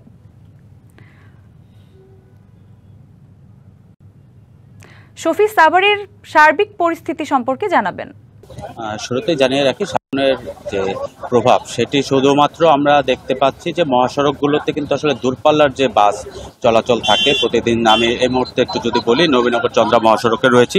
এই সড়কটি কিন্তু একটি ব্যস্ততম সড়ক, যেখানে প্রতিদিনই আসলে এই সময়টাতে অনেকটাই যানজটের সৃষ্টি হয়। সেইখানে আজকে কিন্তু আমরা দেখতে পাচ্ছি একদমই ফাঁকা রাস্তা, দূরপাল্লার পরিবহনগুলি একদমই নেই বললেই চলে। সেই অনুপাতে কিন্তু আসলে সড়কে লোকজনের চলাফেরাও অনেকটা কম দেখতে পেয়েছি আমরা। তবে এর বাইরে যে ব্যক্তিগত এবং আঞ্চলিক যে বাসগুলো রয়েছে সেগুলো কিন্তু ঠিকই চলাফেরা করছে। আর আইন শৃঙ্খলা পরিস্থিতি যদি বলি, যে গতকাল বিকেলের পর থেকেই কিন্তু সাভারের বিভিন্ন গুরুত্বপূর্ণ পয়েন্ট এবং মহাসড়কগুলোতে, যেহেতু এখানে দুটি মহাসড়ক রয়েছে, ঢাকা রিচা এবং নবীনগর চন্দ্রা মহাসড়ক, দুটি মহাসড়কেই কিন্তু আমরা দেখতে পেয়েছি আইন শৃঙ্খলা রক্ষাকারী বাহিনীর বিশেষ তৎপরতা ছিল। বিশেষ করে আমিনবাজারে চেকপোস্ট বসানো এবং বাইপাইল যে পয়েন্টটি রয়েছে সেখানেও চেকপোস্ট পরিচালনা করছেন তারা। এখানে বিভিন্ন যানবাহন এবং সন্দেহভাজন ব্যক্তি যাদেরকে মনে করছেন পুলিশ, তাদেরকে চেক করছেন এবং সেখানে তাদের জিজ্ঞাসাবাদ করা হচ্ছে। তাদের প্রয়োজনে দেহ তল্লাশি সহ তাদের পরিচয় শনাক্তের জন্য তাদের আইডি কার্ড যাচাই বাছাই করা হচ্ছে। বিশেষ গুরুত্ব দিতে দেখেছি আমরা মোটরসাইকেল এবং ব্যক্তিগত গাড়িগুলোকে। সেগুলো আমরা দেখতে পেয়েছি যে মোটরসাইকেলের যারা আরোহী রয়েছেন তাদের ব্যাগ এবং তাদের সাথে যে জ্যাকেট সব কিছুই আসলে তাদের তদন্তের মধ্যে রাখছেন এবং বিশেষ নজরদারির মাধ্যমে আসলে কেউ যেন কোনো ধরনের সহিংসতা না করতে পারবে সেই বিষয়টিতে কিন্তু পুলিশ বাহিনী তৎপর রয়েছে। এদিকে আমরা গতকাল রাত থেকে দেখতে পেয়েছি যে সাভার আশুলিয়ার বিভিন্ন সড়কগুলি প্রদক্ষিণ করছেন এবং টহল বাড়িয়েছেন সেনাবাহিনী সহ বিজিবির যৌথ বাহিনীর দলগুলো। তারা কিছুক্ষণ পরপরই সড়কগুলো প্রদক্ষিণ করে যাচ্ছেন এবং তাদেরও আসলে পক্ষ থেকে যেটি জানানো হয়েছে যে কোনো ধরনের নাশকতা এবং সহিংসতা প্রতিরোধে তাদের গোয়েন্দা নজরদারিও বাড়ানো হয়েছে। সেই গোয়েন্দা তথ্য এবং তাদের টহল কার্যক্রম জোরদারের মাধ্যমে চেষ্টা করছেন যে সব ধরনের আইন শৃঙ্খলা পরিস্থিতি যেন স্বাভাবিক থাকে। এছাড়া আমরা দেখতে পেয়েছি যে সাভারে বিএনপির নেতাকর্মী যারা রয়েছেন তারা রাতে সাভারে ঢাকা রিচা মহাসড়কে বিক্ষোভ মিছিল করেছে, প্রতিবাদ মিছিল করেছে। সকালবেলা ঢাকা রিচা মহাসড়কে জামাতের একটি প্রতিবাদ মিছিল ছিল এবং এই বাইপেল অঞ্চলে কিন্তু আমরা দেখতে পেয়েছি যে ইসলামী আন্দোলন বাংলাদেশ তাদের বেশ কিছু নেতাকর্মী সেখানে উপস্থিত রয়েছেন এবং এদের সাথে কথা বলেও আমরা জানতে পেরেছি সবারই আসলে একটাই মূল বিষয়ের দিকে তাদের নজর, সেটি হচ্ছে যে কোনো পরিস্থিতিতেই যে কোনোভাবেই যেন কোনো ধরনের সহিংসতা না হয়, জনগণের জানমালের যেন ক্ষয়ক্ষতি না হয়।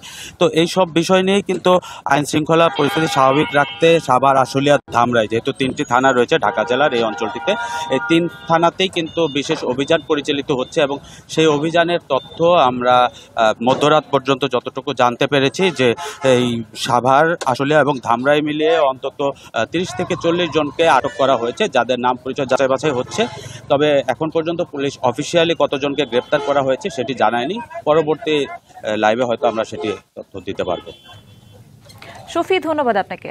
অবৈধ পথে ইতালি যেতে গিয়ে লিবিয়া থেকে দেশে ফিরেছেন সুনামগঞ্জের বিভিন্ন উপজেলার 265 জন তরুণ।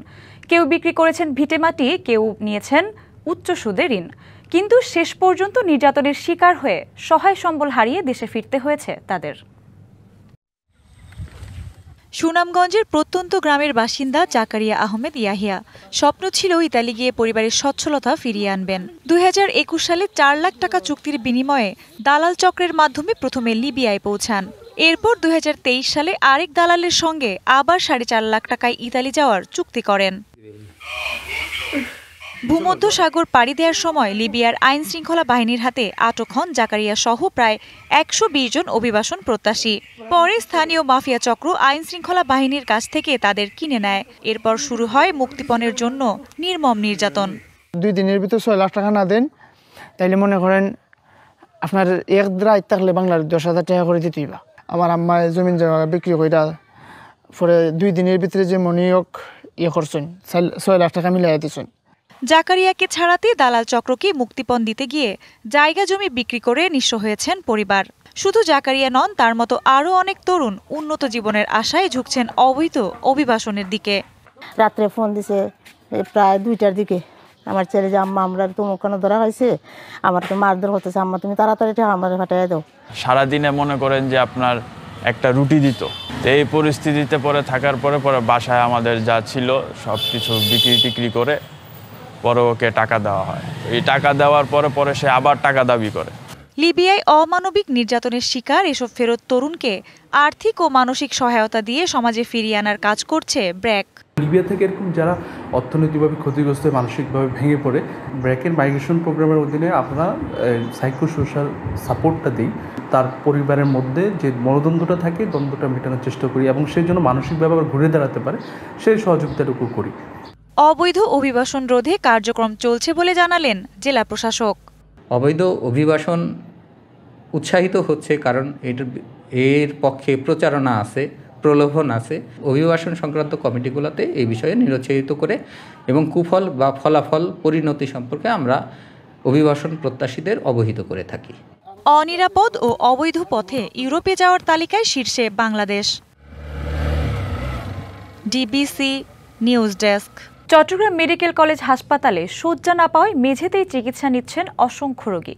বিভাগের সবচেয়ে বড় সরকারি হাসপাতালটিতে শয্যা সংখ্যা বাড়ালেও কমেনি রোগীর চাপ।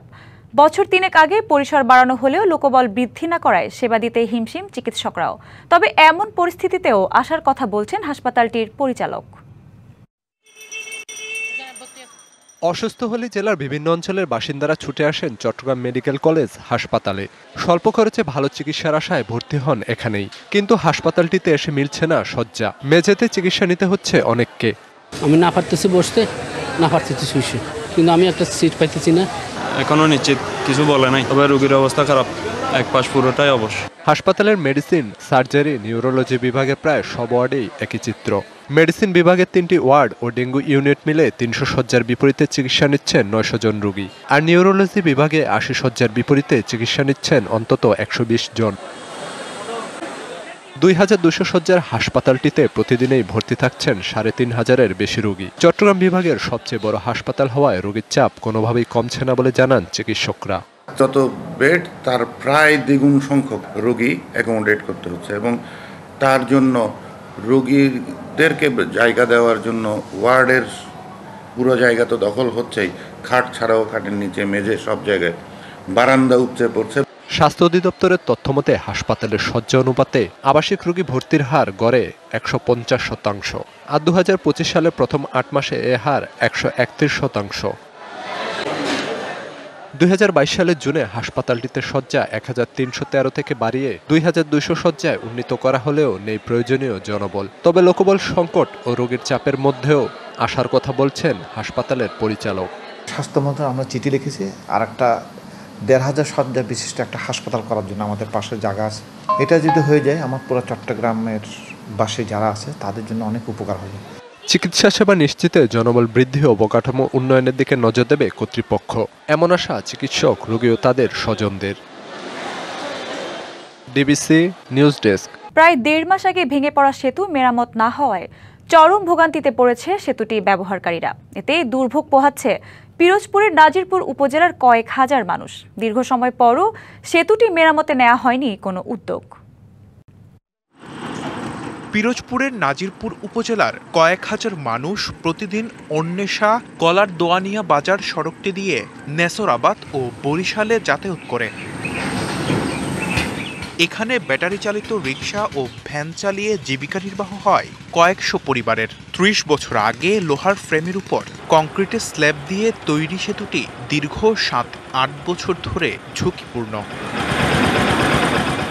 সেতুর স্ল্যাবগুলো নষ্ট হয়ে যাওয়ায় অটোরিকশার চালকেরা নিজেদের অর্থে কাঠ দিয়ে সেতুটি মেরামত করে সচল রাখলেও বর্তমানে এটি মেরামত সাধ্যের বাইরে। প্রেগনেন্সি মহিলা যারা থাকে অসুস্থ হলেও ডাক্তারের কাছে যেতে পারে না। আর আমাদের এখানে তো নাজিরপুর স্বাস্থ্য কমপ্লেক্সের আর কোথাও একটা স্বাস্থ্য কমপ্লেক্সও নাই। হসপিটালে যেতে হলে একটা ট্রলার রিজার্ভ করে যেতে হয়। ইনকামের সোর্স হয়েছে এইটা। আমরা নাজিরপুর যাইতে পারি না, দিয়ে বৈঠকাটা যাইতে পারি না, পিরোজপুর যাইতে পারতেছি না। সাধারণ মানুষের যাতায়াত নির্বিঘ্ন করতে সেতুটি মেরামতের পাশাপাশি আইডার খালের উপর কংক্রিটের সেতু নির্মাণের দাবি স্থানীয়দের। কাঠের ব্রিজ পার হইতে ব্রিজে উঠলে পরে দোলে পার হইতে ভয় হয়, অনেক দেরি লাগে। বৃষ্টির সময় তো আর বলবেন না, নদী নৌকা টুকা হইলে পার হওয়া যায়, নাইলে তো এটা পার হওয়া যায় না। নাজিরপুর উপজেলা নির্বাহী কর্মকর্তা জানান, সেতুটি মেরামতির জন্য উদ্যোগ নেওয়া হচ্ছে। এই ডাইভারশন বৃষ্টির অবস্থা খুবই নাজুক, এটি বিষয়টা আমাদের নজরে আছে এবং আমরা তাদেরকে ইতোমধ্যে লিখিতভাবে এই বিষয়ে, এই বৃষ্টি সংস্কারের বিষয়ে জানিয়েছি এবং আমরা স্থানীয়ভাবে যতটুকু সম্ভব আমরা স্থানীয় ইউপি চেয়ারম্যানের সহযোগিতায় আমরা এটি সংস্কারের জন্য চেষ্টা করছি। ক্ষতিগ্রস্ত এই সেতুটি দ্রুত মেরামত করে সাধারণ মানুষের ভোগান্তি লাঘবে পদক্ষেপ নেওয়া হবে, এমনটি প্রত্যাশা স্থানীয়দের। DBC news desk.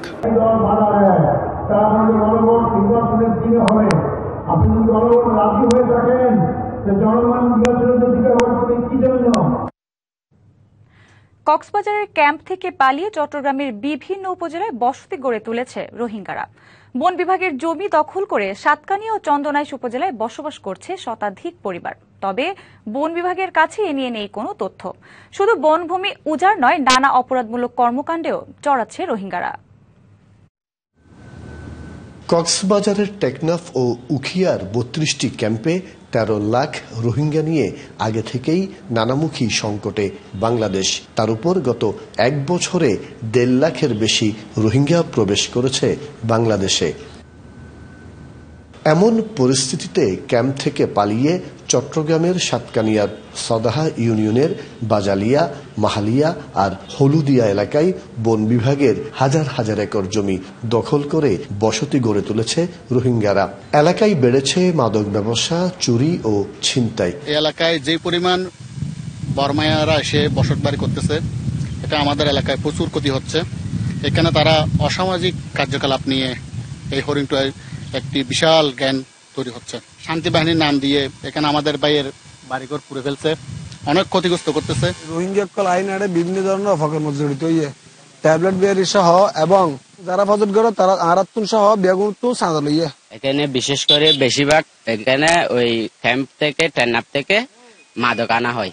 ये तुम बहुत मोबाइल सिंह के लिए लिए उनके ले जाए 1 वैक्सीन 2 मेडिकल सीरीज जनाजा हॉस्पिटल है तो वहां जाइए। এছাড়া চন্দনেশের দোহাজারি ও শঙ্খ নদীর 2 পাড়ে সরকারি খাস জমি দখল করে ঘরবাড়িও তৈরি করেছে রোহিঙ্গারা। শঙ্খপাড়ে অবস্থিত বার্মা কলোনি এবং বিশ্বমোড়ে অবস্থিত রোহিঙ্গা কলোনি, এই 2 কলোনিতে মদ, জুয়া, গাঁজা এমন কোনো কাজ নাই এই 2 কলোনিতে যা হয় না। তবে এ বিষয়ে কিছুই জানেন না বন বিভাগের কর্মকর্তারা। এরকম কোন তথ্য আমাদের কাছে নেই। তো ভাই যে রোহিঙ্গারা থাকে বনে, আমরা ব্যবস্থা নিব, যথাযথ ব্যবস্থা নিব, এটাই আমার বক্তব্য। রোহিঙ্গাদের ক্যাম্প ছেড়ে পালানো ঠেকাতে না পারলে দেশের নিরাপত্তা পরিস্থিতি নাজুক হওয়ার শঙ্কা সংশ্লিষ্টদের। মাসুদুল হক, ডিবিসি নিউজ, চট্টগ্রাম। ডিবিসি সারা বাংলায় নিচ্ছে একটি বিরতি, সঙ্গেই থাকুন।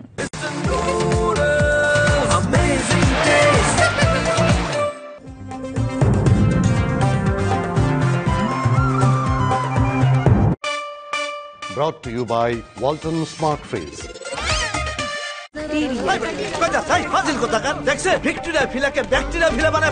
অস্বাস্থ্যকর পানির ট্যাঙ্ক বদলে নিয়ে আসুন সেরা ওয়াটার ট্যাঙ্ক। অ্যান্টিব্যাকটেরিয়াল অ্যাডিটিভ যুক্ত সেরা ওয়াটার ট্যাঙ্ক বিশুদ্ধ পানিতে ব্যাকটেরিয়া জন্মাতে দেয় না। কি বুঝলেন? বুঝলাম, সেরা হলো ব্যাকটেরিয়া মুক্ত দীর্ঘস্থায়ী ওয়াটার ট্যাঙ্ক। সেরা ওয়াটার ট্যাঙ্ক। বাবা রেডি?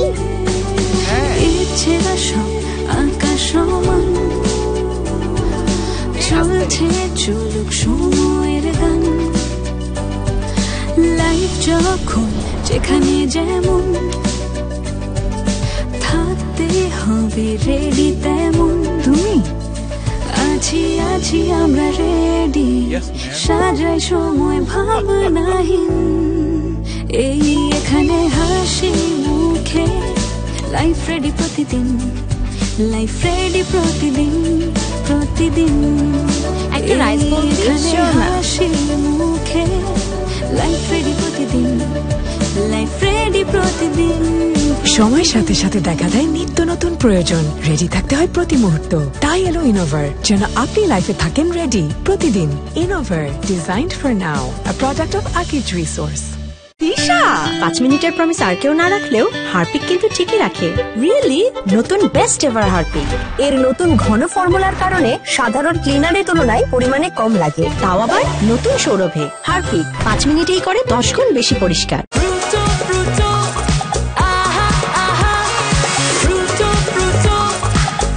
প্রাণ ফ্রুটো, সময় অসময় ফ্রুটোময়। প্রাণ ফ্রুটো 1 লিটার ফ্রুটো এখন পাচ্ছেন মাত্র 80 টাকায়। বাইরে এসো, বাইরে এসো। কিন্তু আমার স্কিন নিয়ে টেনশন? নাও ডেটল অ্যালোভেরা এবং Dettol skin care, soothing aloe vera এবং ময়শ্চারাইজিং আর্গান অয়েল সমৃদ্ধ, সাথে ডেটলের জীবাণু থেকে সুরক্ষার আস্থা। জার্ম ফ্রি স্কিনে বিউটিফুল স্কিন। পাইছেন সরকারি ভাতা? ভাতা নিয়ে চিন্তা কিসে? ভরসা পাই বিকাশে। সরকারি ভাতা নিশ্চিন্তে ও প্রতিবার সময় মতো পেতে আপনার বিকাশ নাম্বারটি সমাজসেবা অফিসে নিবন্ধন করুন। All time Roma, you are so divine, chocolate delight, that is All time Roma, taste it, love it. শীতে আপনার ত্বক কি রুক্ষ হয়ে যায়? আপনার সাবান আর ডাভ নিন। একদিকে সাবান দিন আর অন্যদিকে ডাভ। সাবানের দিকটা রুক্ষ লাগে আর ডাভের দিকটা নরম ও কোমল, কারণ ডাভ সাবানের থেকে আলাদা। এর 1/4 ময়শ্চারাইজিং ক্রিম শীতেও দেয় নরম কোমল ত্বক। তফাৎটা বুঝতে এই শীতে ডাভ ব্যবহার করুন। সরকার ঘোষণা দিছে প্রাথমিক শিক্ষার উপবৃত্তির টাকা আসে এখন যে কোনো মোবাইল অ্যাকাউন্টে। তাই এখন টাকা নিতেছি বিকাশে, ঘরের সামনে।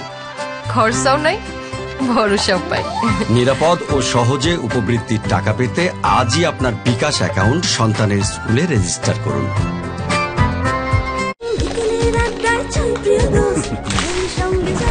চায়ের সাথে সবাই খোঁজে প্রিয় দোস্তকে, শুধুমাত্র প্রাণ টোস্টকে। আমার দোস্ত প্রাণ টোস্ট।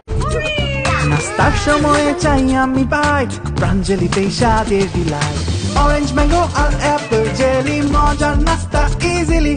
নতুন Sunsilk black shine, vitamin C ও ই গুণে চুলে দেয় ঝলমলে কোটিং। আর গ্লাস শাইন, ঝলমলে শাইন করো, গ্লাস শাইন করো।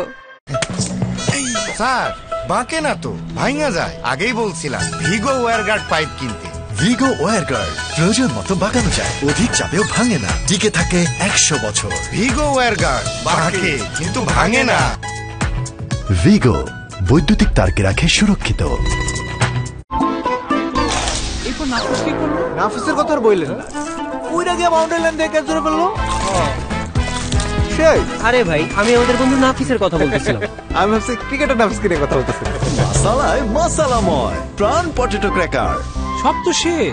সেই টেস্ট প্রাণ পটেটো ক্র্যাকার, লোভ সামলানো দায়। আরে ভিডিও করুন না, 5 স্টার সার্ভিস না দেখাতে পারলে নেগেটিভ রিভিউ হবে। রয়্যাল স্যুটটা কমপ্লিমেন্টারি করে দাও। ফিন অ্যান্ড ক্রাঞ্চি বিস ক্লাব হুইট বিস্কিট, যখন তখন ইটিং, যেখানে সেখানে পেটে। বাবা এত এনার্জি কই পাও? এই পাওয়ার চিনিকে অ্যাকশন। সরকার ঘোষণা দিছে প্রাথমিক শিক্ষার উপবৃত্তির টাকা আসে এখন যে কোনো মোবাইল অ্যাকাউন্টে। তাই এখন টাকা নিতেছি বিকাশেই, ঘরের সামনে। খরচাও নাই, ভরসাও পাই। নিরাপদ ও সহজে উপবৃত্তির টাকা পেতে আজই আপনার বিকাশ অ্যাকাউন্ট সন্তানের স্কুলে রেজিস্টার করুন। সকালে উঠিয়া প্রতিদিন ব্রাশ করে, মাড়ি থেকে তাও শুধু রক্তই পড়ে। তাই আমার রাস্তা ডাবল রেড টুথপেস্ট। এর লবঙ্গ দাঁতে ব্যথা দূর করে, ব্ল্যাক পেপার মাড়ি রক্তক্ষরণ কমায়, আর পুদিনা মুখের দুর্গন্ধ দূর করে। দাঁতের যত সমস্যা ডাবল রেড সারে। শীতে আপনার ত্বক কি রুক্ষ হয়ে যায়? আপনার সাবান আর ডাভ নিন। একদিকে সাবান দিন আর অন্যদিকে ডাভ।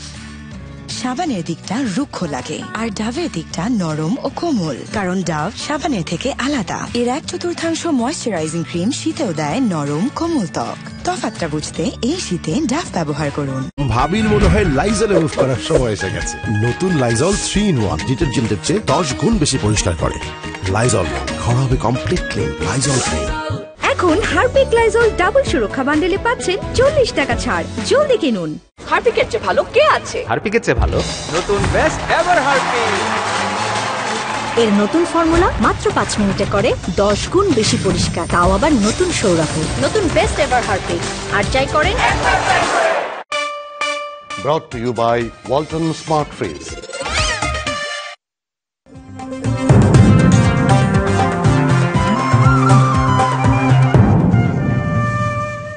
স্বাগত আরেকবার ডিবিসি সারা বাংলায়। দাগ নিয়ে নো টেনশন। রেইনবো অ্যাক্রোপ্লাস্টে অ্যাক্রিলিক এমালশন থাকায় মুছে ফেলা যায় যে কোনো দাগ সহজেই। Rainbow paints, colour of joy. কার্যক্রম নিষিদ্ধ আওয়ামী লীগের ঘোষিত লকডাউন কর্মসূচি ঘিরে সারা দেশে সর্বোচ্চ সতর্ক অবস্থায় আইন শৃঙ্খলা বাহিনী। সাভারের পরিস্থিতি জানাতে সরাসরি যুক্ত হচ্ছেন সহকর্মী শফি আহমেদ।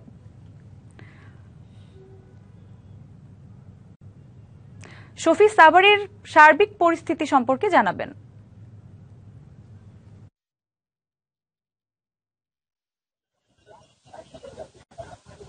শুরুতে জানিয়ে রাখি, সামনের যে প্রভাব সেটি শুধুমাত্র আমরা দেখতে পাচ্ছি যে মহাসড়কগুলোতে কিন্তু আসলে দূরপাল্লার যে বাস চলাচল থাকে প্রতিদিন। আমি এই মুহূর্তে একটু যদি বলি, নবীনগর চন্দ্রা মহাসড়কে রয়েছি। এই সড়কটি কিন্তু একটি ব্যস্ততম সড়ক, যেখানে প্রতিদিনই আসলে এই সময়টাতে অনেকটাই যানজটের সৃষ্টি হয়। সেইখানে আজকে কিন্তু আমরা দেখতে পাচ্ছি একদমই ফাঁকা রাস্তা, দূরপাল্লার পরিবহনগুলি একদমই নেই বললেই চলে। সেই অনুপাতে কিন্তু আসলে সড়কে লোকজনের চলাফেরাও অনেকটা কম দেখতে পেয়েছি আমরা। তবে এর বাইরে যে ব্যক্তিগত এবং আঞ্চলিক যে বাসগুলো রয়েছে সেগুলো কিন্তু ঠিকই চলাফেরা করছে। আর আইন শৃঙ্খলা পরিস্থিতি যদি বলি, যে গতকাল বিকেলের পর থেকেই কিন্তু সাভারের বিভিন্ন গুরুত্বপূর্ণ পয়েন্ট এবং মহাসড়কগুলোতে, যেহেতু এখানে দুটি মহাসড়ক রয়েছে, ঢাকা রিচা এবং নবীনগর চন্দ্রা মহাসড়ক, দুটি মহাসড়কেই কিন্তু আমরা দেখতে পেয়েছি আইন শৃঙ্খলা রক্ষাকারী বাহিনীর বিশেষ তৎপরতা ছিল। বিশেষ করে আমিন বাজারে চেকপোস্ট বসানো এবং বাইপাইল যে পয়েন্টটি রয়েছে সেখানেও চেকপোস্ট পরিচালনা করছেন তারা। এখানে বিভিন্ন যানবাহন এবং সন্দেহভাজন ব্যক্তি যাদেরকে মনে করছেন পুলিশ, তাদেরকে চেক করছেন এবং সেখানে তাদের জিজ্ঞাসাবাদ করা হচ্ছে। তাদের প্রয়োজনে দেহ তল্লাশি সহ তাদের পরিচয় শনাক্তের জন্য তাদের আইডি কার্ড যাচাই বাছাই করা হচ্ছে। বিশেষ গুরুত্ব দিতে দেখেছি আমরা মোটরসাইকেল এবং ব্যক্তিগত গাড়িগুলোকে। সেগুলো আমরা দেখতে পেয়েছি যে মোটরসাইকেলের যারা আরোহী রয়েছেন তাদের ব্যাগ এবং তাদের সাথে যে জ্যাকেট সবকিছুই আসলে তাদের তদন্তের মধ্যে রাখছেন এবং বিশেষ নজরদারির মাধ্যমে আসলে কেউ যেন কোনো ধরনের সহিংসতা না করতে পারবে সেই বিষয়টিতে কিন্তু পুলিশ বাহিনী তৎপর রয়েছে। এদিকে আমরা গতকাল রাত থেকে দেখতে পেয়েছি যে সাভার আশুলিয়ার বিভিন্ন সড়কগুলি প্রদক্ষিণ করছেন এবং টহল বাড়িয়েছেন সেনাবাহিনী সহ বিজিবির যৌথ বাহিনীর দলগুলো। তারা কিছুক্ষণ পরপরই সড়কগুলো প্রদক্ষিণ করে যাচ্ছেন এবং তাদেরও আসলে পক্ষ থেকে যেটি জানানো হয়েছে যে কোনো ধরনের নাশকতা এবং সহিংসতা প্রতিরোধে তাদের গোয়েন্দা নজরদারিও বাড়ানো হয়েছে। সেই গোয়েন্দা তথ্য এবং তাদের টহল কার্যক্রম জোরদারের মাধ্যমে চেষ্টা করছেন যে সব ধরনের আইন শৃঙ্খলা পরিস্থিতি যেন স্বাভাবিক থাকে। এছাড়া আমরা দেখতে পেয়েছি যে সাভারে বিএনপির নেতাকর্মী যারা রয়েছেন তারা রাতে সাভারে ঢাকা আরিচা মহাসড়কে বিক্ষোভ মিছিল করেছে, প্রতিবাদ মিছিল করেছে। সকালবেলা ঢাকা আরিচা মহাসড়কে জামাতের একটি প্রতিবাদ মিছিল ছিল এবং এই বাইপেল অঞ্চলে কিন্তু আমরা দেখতে পেয়েছি যে ইসলামী আন্দোলন বাংলাদেশ তাদের বেশ কিছু নেতাকর্মী সেখানে উপস্থিত রয়েছেন এবং এদের সাথে কথা বলেও আমরা জানতে পেরেছি সবারই আসলে একটাই মূল বিষয়ের দিকে তাদের নজর, সেটি হচ্ছে যে কোনো পরিস্থিতিতেই যে কোনো ভাবেই যেন কোনো ধরনের সহিংসতা না হয়, জনগণের জানমালের যেন ক্ষয়ক্ষতি না হয়।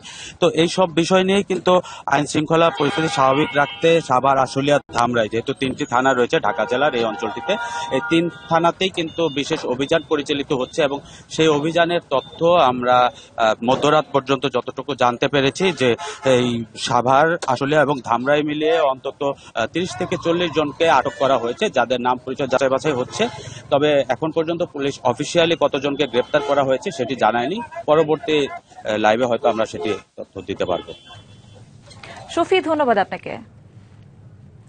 অবৈধ পথে ইতালি যেতে গিয়ে লিবিয়া থেকে দেশে ফিরেছেন সুনামগঞ্জের বিভিন্ন উপজেলার 265 জন তরুণ। কেউ বিক্রি করেছেন ভিটেমাটি, কেউ নিয়েছেন উচ্চ সুদে ঋণ, কিন্তু শেষ পর্যন্ত নির্যাতনের শিকার হয়ে সহায় সম্বল হারিয়ে দেশে ফিরতে হয়েছে তাদের।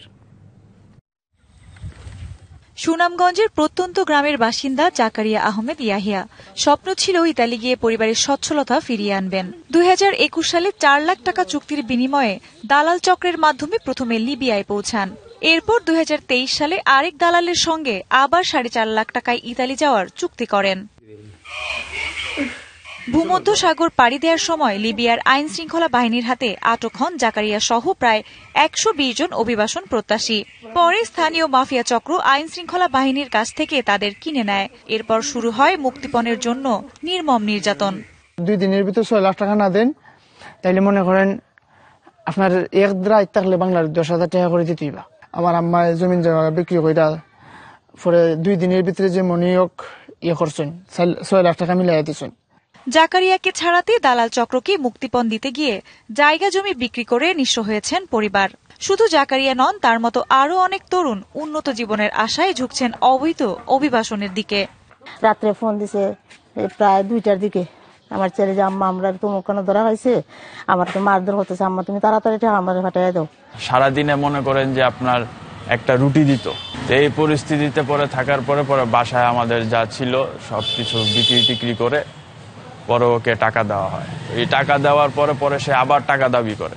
লিবিয়ায় অমানবিক নির্যাতনের শিকার এসব ফেরত তরুণকে আর্থিক ও মানসিক সহায়তা দিয়ে সমাজে ফিরিয়ে আনার কাজ করছে ব্র্যাক।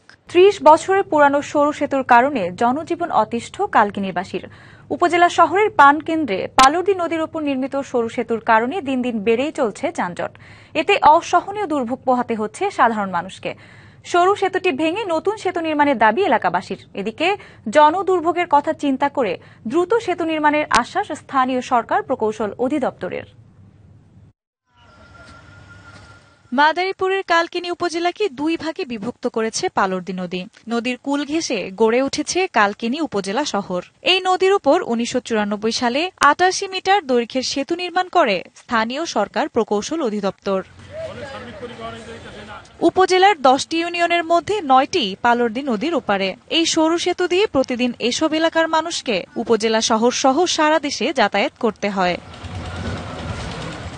সেতুটি দিয়ে প্রতিদিন পণ্যবাহী ট্রাক সহ অর্ধশত বড় বাস চলাচল করে। সেতু পার হবার সময় সেতুতে অন্য যানবাহন চলাচল বন্ধ করতে হয়, সৃষ্টি হয় যানজটের। তাই সেতু ভেঙে নতুন সেতু নির্মাণের দাবি এলাকাবাসীর। ব্রিজ ছোট হয়ে গেছে পাশে, এই জন্য 2টা গাড়ি ঠিকভাবে পার হইতে পারে না, এই কারণে ঘন্টার পর ঘন্টা জাম পড়ে থাকে। অটো ভ্যান উঠলে রাস্তা ব্লক হয়ে যায়, বিশাল জাম পড়ে যায় বাজারে। জাম যখন পড়ে এই রোডে তো গাড়ি বেশি, পুরা ব্লক হয়ে যায়, 1.5-2 ঘন্টা লাগে জাম ছাড়তে। বিভিন্ন রোগী নিয়ে মানুষ খুব ভোগান্তির শিকার হয়।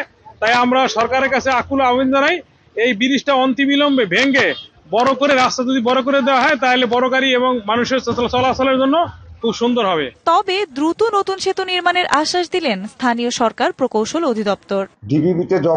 মাগুরা জেলা সদরের ইটখোলা থেকে ঝিনাইদহমুখী মহাসড়কের ইছাখাদা দরগা শরীফ গেট পর্যন্ত 3 কিলোমিটার সড়ক এখন স্থানীয়দের কাছে মৃত্যুফাদ। বছরের ব্যবধানে এখানে সড়ক দুর্ঘটনায় অন্তত 12 জনের মৃত্যু হয়েছে।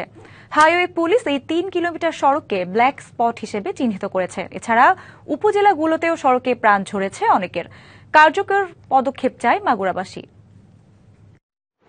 মাগুরায় চলতি বছরের প্রথম 6 মাসেই মহাসড়কে 12 জন নিহত ও 16 জন আহত হয়েছেন। এ তথ্য খোদ জেলা হাইওয়ে পুলিশের। ফায়ার সার্ভিস ও মাগুরা সদর হাসপাতাল সূত্র জানায়, উপজেলাগুলোতে আরও অন্তত 18টি প্রাণহানির ঘটনা ঘটেছে। অধিকাংশ ক্ষেত্রে নিহতরা ছিল 16 থেকে 21 বছরের মোটরসাইকেল আরোহী। আমাদের এই জায়গায় প্রায় দুর্ঘটনা ঘটে। রাস্তাটা যদি চওড়া হতো তাহলে মনে হয় এই অ্যাক্সিডেন্টটা হতো না। রাস্তাটা গাড়ি ড্রাইভাররা সামনাসামনি সাইড দিতে পারে না, এই জন্যই অ্যাক্সিডেন্ট হচ্ছে মাঝে। সড়কে রোড সাইন ও রিফ্লেক্টর থাকলেও সরেজমিনে প্রদর্শন করে প্রয়োজনীয় ব্যবস্থা নেওয়ার কথা জানিয়েছে সড়ক বিভাগ। আমরা এখানে সাইন সিগন্যাল বোর্ড থেকে এবছর আমরা পর্যাপ্ত পরিমাণ সাইন সিগন্যাল বসিয়েছি। ভবিষ্যতে সাইন সিগন্যালের বরাদ্দ আসলে আমরা সেখানে আরো বিআরটিএ বলছে, ড্রাইভিং লাইসেন্স না থাকা, হেলমেট না পরা ও বেপরোয়া গতি দুর্ঘটনার বড় কারণ। লাইসেন্সবিহীন যারা রোডে চলাফেরা করতেছেন, এটা সম্পূর্ণ আইনে দণ্ডনীয় অপরাধ। অ্যাক্সিডেন্ট রোধ করা যায় কিভাবে এবং যানজট কিভাবে স্বস্তি আসা যায়, সে থেকে আমরা মাগুরা বিআরটি সার্কেল আমরা কাজ করতেছি। সড়ক দুর্ঘটনা প্রতিরোধে অভিযানে চালকদের সতর্ক করছে জেলা প্রশাসন। শীতের আগমনী বার্তায় ফরিদপুর শহরের মোড়ে মোড়ে পিঠাপুলি বিক্রির ধুম পড়েছে। মৌসুমের শুরুতেই হরেক রকমের পিঠা পেয়ে আনন্দিত ক্রেতারাও, আর বেচা বিক্রি ভালো হয় খুশি বিক্রেতারা। হেমন্তের প্রকৃতিতে শীতের আমেজ, উত্তরের বাতাসের হিমেল হাওয়া জানা দিচ্ছে পৌষের আগমনী বার্তা। একসময় হেমন্তের নতুন ধান উঠলে গ্রামের বাড়িতে বাড়িতে পিঠা বানানোর ধুম পড়ত। তবে সময়ের পরিবর্তন ও ব্যস্ততার কারণে সেই রেওয়াজ এখন কমে গেলেও সেই ঐতিহ্যের দেখা মেলে এলাকার মোড়ে মোড়ে। ফরিদপুর শহরের বিভিন্ন রাস্তার পাশে চালের গুঁড়া, গুড়, নারিকেল নিয়ে ব্যস্ত সময় পার করছে কারিগররা। তৈরি করছে চিতই, ধুপি, নকশি, পাটিসাপটা সহ নানা ধরনের পিঠা। কোথাও কোথাও আবার হাঁসের মাংসের সঙ্গে বিক্রি হচ্ছে ছিট পিঠা। মজাদার এসব পিঠা খেতে ভিড় করছেন পিঠা প্রেমীরা। হালকা ঠান্ডায় গরম গরম পিঠা যেন তাদের বাড়ির আমেজে এনে দিচ্ছে। শীতের আগমনী বার্তা দিচ্ছে এই পিঠা। বাসা বাড়িতে বা ফ্ল্যাটে এ ধরনের পিঠাপুলি করা সম্ভব হয় না। পিঠাটা আমরা পাচ্ছি এবং গরম গরম টাটকা পিঠা খাচ্ছে, এটাই একটা শান্তি। আর এখন তো গ্রামে এই ধরনের আর মা নানিরা কেউ বানাইতে পারে না, শহরে চলে আসছে। ফরিদপুরে আইসা এই রাস্তার মধ্যে এই পিঠা খুবই পিঠার যে তৃপ্তিটা সেটা পাইলাম। এদিকে শীত আসার আগেই বিক্রি ভালো হওয়ায় খুশি বিক্রেতারা। সিদ্ধুটি, চিতই পিঠা, হাঁসের মাংস, শীত আসছে এই জন্য আমরা বিক্রি করতেছি। বিক্রি অনেক ভালো হইতেছে। শীত মৌসুম তো ওই 3 মাস মতো খায়, রাস্তার কোলে এইভাবে বেচা কিনা করতেছে। গ্রামে পিঠার আয়োজন থাকুক আর নাই থাকুক, পথে বসে এসব দোকানের মধ্যে দিয়েই বেঁচে থাকুক আদিকালের গ্রাম বাংলার ঐতিহ্যের পিঠাপুলি, এমন প্রত্যাশা ফরিদপুরবাসীর। DVC news desk. কার্যক্রম নিষিদ্ধ আওয়ামী লীগের লকডাউন ঘিরে রাজধানী জুড়ে দেখা দিয়েছে উদ্বেগ ও আতঙ্কের পরিবেশ। সকাল থেকেই সড়কে মানুষের উপস্থিতি তুলনামূলক কম, রয়েছে গণপরিবহনের সংকটও। এদিকে লকডাউনকে কেন্দ্র করে নিরাপত্তার চাদরে ঢেকে রেখেছে আইন শৃঙ্খলা বাহিনী। রাজধানীর বিভিন্ন গুরুত্বপূর্ণ পয়েন্টে চেকপোস্ট বসিয়ে সন্দেহভাজন মনে হলেই তল্লাশি চালাচ্ছেন তারা। পাশাপাশি সিটি সার্ভিস বাস বা গণপরিবহনের সংখ্যাও একেবারেই কম। উদ্বেগ এবং আতঙ্ক নিয়ে রাস্তায় বের হন অফিসগামী মানুষ। এদিকে রাজধানীর বিভিন্ন স্থানে বিএনপি ও জামাতে ইসলামীর নেতাকর্মীরা যে কোনো ধরনের বিশৃঙ্খলা রোধে অবস্থান নিয়েছেন। তারা লকডাউন কর্মসূচির বিরুদ্ধে নানা স্লোগান দিচ্ছেন।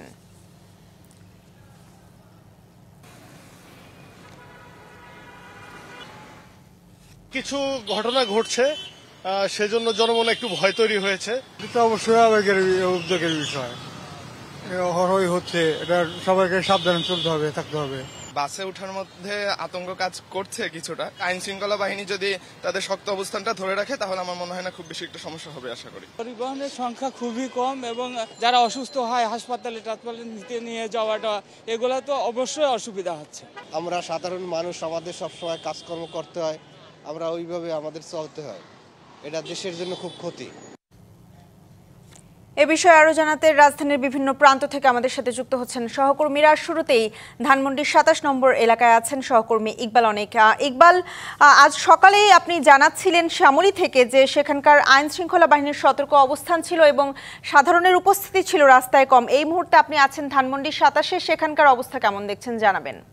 ঈশিতা, এই ধানমন্ডি ২৭ নম্বরে যে চেকপোস্টটি দেখছেন এটি কিন্তু পুলিশ সকাল থেকে এখানে চেকপোস্ট পরিচালিত করছে, যেহেতু রাজনৈতিক কার্যক্রম নিষিদ্ধ আওয়ামী লীগের আজকে লকডাউন কর্মসূচি দেয়া হয়েছে। সেই লকডাউন কর্মসূচিকে ঘিরে কিন্তু রাজধানীর বাসীর নিরাপত্তায় কিন্তু আইনশৃঙ্খলা বাহিনী সতর্ক অবস্থায় রয়েছে। আপনি দেখছেন যে এখানে যে আইনশৃঙ্খলা বাহিনীর সদস্যরা রয়েছেন তারা কিন্তু যখন এই চেকপোস্টে কিন্তু চেক করছেন, যাদেরকে সন্দেহভাজন মনে হচ্ছে তাদেরকে কিন্তু চেকপোস্ট করছেন এবং তারা কিন্তু এখানে সবাইকে জিজ্ঞাসাবাদ করছেন। এবং রাজধানীতে এখন পর্যন্ত আমরা কোনো ধরনের অপ্রীতিকর ঘটনা শুনতে পাইনি কোথাও। এবং গতকালকে রাতে কিন্তু দেখেছি আমরা বিভিন্ন স্থানে কিন্তু ককটেল বিস্ফোরণের ঘটনা ঘটেছে এবং বিভিন্ন বাসে অগ্নিসংযোগ দেওয়া হয়েছে এবং একটি রেলে কিন্তু অগ্নিসংযোগ করার সময় কিন্তু 2 জনকে আটক করা হয়েছে এবং বিভিন্ন স্থান থেকে পরিত্যক্ত বা অবস্থায় কিন্তু ককটেল উদ্ধার করা হয়েছে। এই মুহূর্তে আমরা একটু কথা বলার চেষ্টা করব এখানে ধানমন্ডি জোনের যে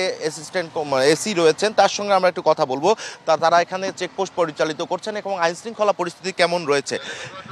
ভাই, এই যে আপনারা তো চেকপোস্ট পরিচালনা করছেন এবং এই ধানমন্ডি এলাকায় আমরা দেখেছি এই নিষিদ্ধ কার্যক্রম নিষিদ্ধ দলের সবচেয়ে বেশি মিছিল হয়েছে। আজকে কোনো তৎপরতা আপনারা পেয়েছেন কিনা বা কি দেখছেন? স্পেসিফিক্যালি আসলে ওইরকম না, আমাদের সাধারণ মানুষের জনজীবনযাত্রা বিঘ্ন ঘটে এই ধরনের কোনো কার্যক্রম আমাদের আজকে এখন পর্যন্ত চোখে পড়ে নাই। আর আমরা আইন শৃঙ্খলা পরিস্থিতি যেন ভালো থাকে, সাধারণ মানুষের যেহেতু আজকে একটা ওয়ার্কিং ডে, সবকিছু যেন স্বাভাবিকভাবে চলে, এই জন্য আমরা আইন শৃঙ্খলা পরিস্থিতি ভালো রাখার জন্য আমরা এখানে অবস্থান করছি। ধন্যবাদ আপনাকে।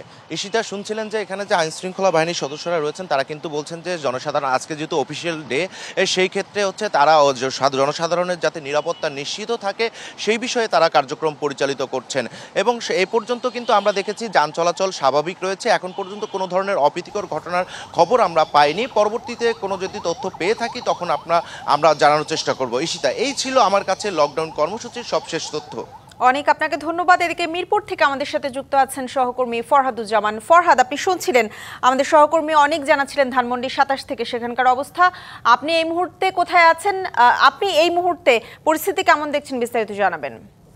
রয়েছে মিরপুর 10 নম্বর গোল চত্বরে। আমরা দেখেছি আজকে এখানে যে আওয়ামী লীগের আজকে লকডাউন ঘোষণা করেছিল, সেই লকডাউনের বিপরীতে কিন্তু বিভিন্ন রাজনৈতিক দল, বিশেষ করে বিএনপি, জামাত সহ অন্যান্য যে সমমনা দল আছে তারা কিন্তু অবস্থান নিয়েছে এবং তারা বলছে যে লকডাউন থাকাতে তারা এই অবস্থান নিয়েছেন। এবং এখানে আপনি দেখতে পাচ্ছেন যে জামাতের কর্মীরা রয়েছে, তারা একটা মিছিলও করেছে ইতিমধ্যে এবং বিভিন্ন স্লোগান দিচ্ছে আওয়ামী লীগের বিরুদ্ধে।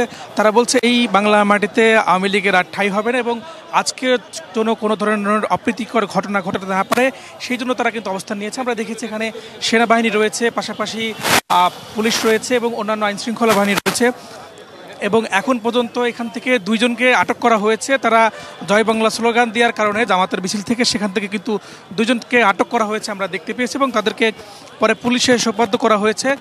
এবং এইখানে আমরা দেখেছি সকাল থেকেই তারা বিভিন্ন স্থানে অবস্থান নিয়েছে, বিশেষ করে মিরপুর গোল চত্বরে জামাতে এবং তাদের সমমনা যে দলগুলো, ইসলামিক দলগুলো রয়েছে তারা এখানে অবস্থান নিয়েছে। আমরা একটু কথা বলবো কয়েকজনের সাথে। আপনি একটু জানতে চাই, আপনারা তো সকাল থেকে অবস্থান নিয়েছেন, আজকে কেন অবস্থান নিয়েছেন এবং কি কারণ যদি বলেন। গত 15 বছরে আমরা নির্যাতিত হয়েছি। বাংলাদেশের মানুষ যে 3 স্লোগানের ভিত্তিতে স্বাধীনতা অর্জন করেছিল, আওয়ামী লীগের আমলে সেই 3 স্লোগানই বলণ্ঠিত হয়েছে। সাম্য, সামাজিক ন্যায় বিচার এবং মানবিক মর্যাদা, এর কোনোটাই তারা রক্ষা করতে পারে নাই, বরং তারা মানুষকে আয়না ঘরে রেখেছে 8 বছর। একজন লোক 6 ফুট বাই 3 ফুট একটা ঘরে অন্ধকারের মধ্যে 8 বছর সূর্য দেখতে পারে নাই।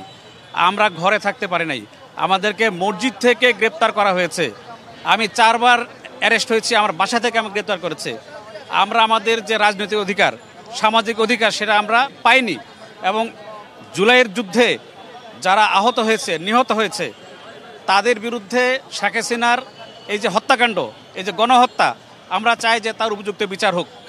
তারা আজকে লকডাউন ঘোষণা করেছে। ধন্যবাদ আপনাকে। আমরা এখানে সকাল থেকে ছিলাম এবং দেখেছি যে যারা কর্মজীবী রয়েছেন, দিনমজুর রয়েছেন, তারা কিন্তু বের হয়েছেন। তারা বলছেন যে এই লকডাউনকে তারা প্রত্যাখ্যান করেছেন, তারা বের হয়েছেন। কোনো ধরনের অপ্রীতিকর ঘটনা আমরা এখন পর্যন্ত দেখতে পাইনি। এবং আমাদের সঙ্গে এই মুহূর্তে শাহবাগ থেকে যুক্ত হবেন সহকর্মী রাকিব হোসেন। কার্যক্রম নিষিদ্ধ আওয়ামী লীগের লকডাউন কর্মসূচিকে কেন্দ্র করে সকাল থেকে কিন্তু সতর্ক অবস্থানে রয়েছে আইন শৃঙ্খলা রক্ষাকারী বাহিনীর সদস্যরা। আমি আছি শাহবাগ এলাকায়। শাহবাগে ঢাকা বিশ্ববিদ্যালয়, টিএসসি এবং রাজু ভাস্কর্য সহ আশপাশে যেসব এলাকা রয়েছে সেসব এলাকায় কিন্তু পুলিশ বিপুল পরিমাণ আইন শৃঙ্খলা রক্ষাকারী বাহিনীর সদস্যদের মোতায়েন করতে দেখা গেছে। এবং একটা বিষয় একটু জানাতে চাই যে সকাল দিকে মানুষের উপস্থিতি কিছুটা কম, কারণ উদ্বেগ, আতঙ্ক, উৎকণ্ঠার মধ্যে সাধারণ মানুষ রয়েছে। তারা সকালে উপস্থিতি এলাকায় কিছুটা মানুষের কম থাকলেও বেলা বেলার সাথে সাথে আসলে উপস্থিতি মানুষের বাড়ছে এবং যান চলাচল কিন্তু এখানকার যান চলাচল স্বাভাবিক রয়েছে। একই সঙ্গে বিজিবি তারা সতর্ক অবস্থানে রয়েছে এবং বিভিন্ন ছাত্র সংগঠন, ইসলামী ছাত্র শিবির থেকে শুরু করে যেসব ছাত্র সংগঠনগুলো রয়েছে তারা ঢাকা বিশ্ববিদ্যালয় এলাকায় এবং এই শাহবাগ এলাকায় তারা মোটরসাইকেল শোডাউন এবং লকডাউন বিরোধী আসলে স্লোগান দিতে তাদের দেখা গেছে। জাদুঘরের সামনে অনেকে অবস্থান নিয়েছেন এবং তারা এই লকডাউন বিরোধী স্লোগান দিচ্ছেন। আপনাদের যদি দেখায় যে শাহবাগ মোড়ে কিন্তু এখনো বিভিন্ন সংগঠন এবং রাজনৈতিক দলের নেতাকর্মীরা কিন্তু এখানে আছেন এবং তারা কিন্তু এই লকডাউন বিরোধী স্লোগান দিচ্ছেন। আরেক পাশে পুলিশ যাদের সন্দেহভাজন দেখা যাচ্ছে তাদের চেক করছেন এবং সতর্ক অবস্থান রয়েছেন। আরেক পাশে বিভিন্ন সংগঠন এবং রাজনৈতিক দলের নেতাকর্মীরা কিন্তু এখানে স্লোগান দিচ্ছেন এবং তারা অবস্থান নিয়েছেন লকডাউন বিরোধী। তারা বলছেন যে এই ধরনের লকডাউন কোনোভাবেই আসলে মেনে নেওয়া হয় না। এখানে যেসব নেতাকর্মীরা রয়েছেন একজনের সঙ্গে আমরা একটু কথা বলবো এবং আজকের এই কর্মসূচিকে ঘিরে আসলে তাদের যে অবস্থান সেটা একটু জানার চেষ্টা করবো। আপনি যদি একটু বলেন এই কর্মসূচিকে ঘিরে আপনারা আতঙ্কিত কিনা? আমরা কোনো আতঙ্ক নেই, কারণ আতঙ্ক নেই, আমাদের সারা বাংলাদেশের মানুষ আমাদের সাথে আছে। আজকে খুনি হাসিনা ফেসিস যে আমাদের দিল্লিতে বসে বাংলাদেশে ষড়যন্ত্র করছে সেই ষড়যন্ত্রের বিরুদ্ধে আজকে আমরা বাংলাদেশের সাধারণ মানুষ সব দিকে জেগে উঠেছে। আজকে তার ট্রাইব্যুনালে যে খুনি হাসিনা জুলাই বিপ্লবে আমাদের যে শহীদ ভাইরা শহীদ হয়েছে তাদের রায় দেওয়ার একটা দিন। আজকে এই দিনে আমরা সবার খুনি হাসিনার ফাঁসি চাই। এই জন্যই যে জুলাই বিপ্লবে আমাদের ভাইয়েরা আজকে রাজপথে আন্দোলন করে রক্ত দিয়েছে। এই রক্তর বিনিময়ে আজকে যেন আমাদের এই দেশে আমরা স্বাধীনতা ফিরে পাই।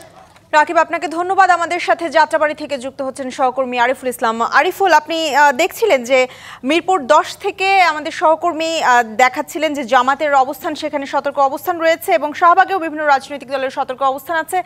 আপনি এই মুহূর্তে যেখানে আছেন সেখানে কি অবস্থা দেখছেন, বিস্তারিত জানাবেন। যদি শুরুটা করতে চাই যে যাত্রাবাড়ি যেখানটায় আমি দাঁড়িয়ে আছি ঠিক গোল চত্বরটাতে এখন অবধি যাত্রাবাড়ি কিন্তু শান্ত, কোনো প্রকার ঘটনা বা বিশৃঙ্খলা এখন পর্যন্ত ঘটেনি। তবে এই যে আজকের যে আওয়ামী লীগের লকডাউনের যে ডাক দেওয়া হয়েছে সেই প্রেক্ষিতে বা সেটার বিপক্ষে প্রতিবাদে এই বাংলাদেশ জামাতে ইসলাম ছাত্র শিবির তারা কিন্তু খণ্ড খণ্ডভাবে মিছিল করছে এবং কি এই যাত্রাবাড়ি গোল চত্বরটাতে তারা অবস্থান ধরে রেখেছেন এবং কি তারা দখল নিয়েছেন যাতে করে কোনো প্রকার বিশৃঙ্খলা বা অঘটনের সৃষ্টি না হয়।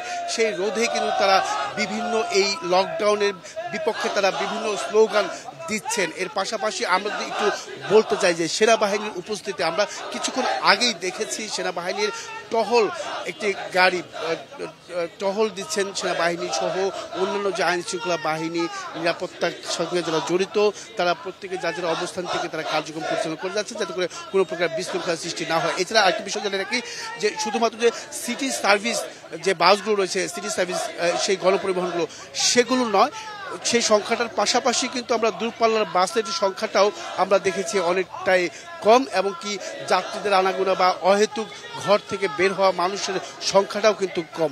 তার মানে যারাই বের হচ্ছেন তারা জরুরি কাজের জন্য তারা বের হচ্ছেন এবং কি সেই যে বাংলাদেশ জামাতে ইসলামীর পক্ষ থেকে যে প্রতিবাদী যে স্লোগান সেই স্লোগানের বিষয় যদি আমরা একটু জানতে চাই আপনাদের কাছ থেকে একটু বলবেন যে আজকে এখানে অবস্থান করেছেন কেন, আপনারা এখানে অবস্থান করেছেন?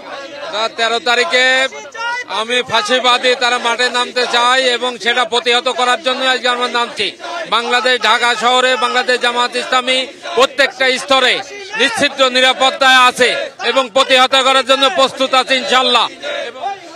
ইশিতা শুনছিলেন যে তাদের যে কর্মসূচি, তারা যে অবস্থান কর্মসূচি পালন করছেন, তারা আসলে এটা শেষ দেখে যাবেন যাতে করে আসলে কি ধরনের ঘটনা হয়। তো সেই সবকিছু মিলেই বলা যায় যে এখন অবধি বা এখন পর্যন্ত যাত্রাবাড়ি শান্ত।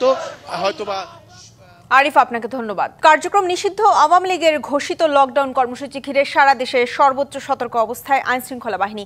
চট্টগ্রামের নিরাপত্তা ব্যবস্থা জানাতে সরাসরি যুক্ত হচ্ছেন সহকর্মী শহীদুল ইসলাম। শহীদ, চট্টগ্রামের পরিস্থিতি কেমন দেখছেন? নিরাপত্তা ব্যবস্থা নিয়ে বিস্তারিত জানাবেন।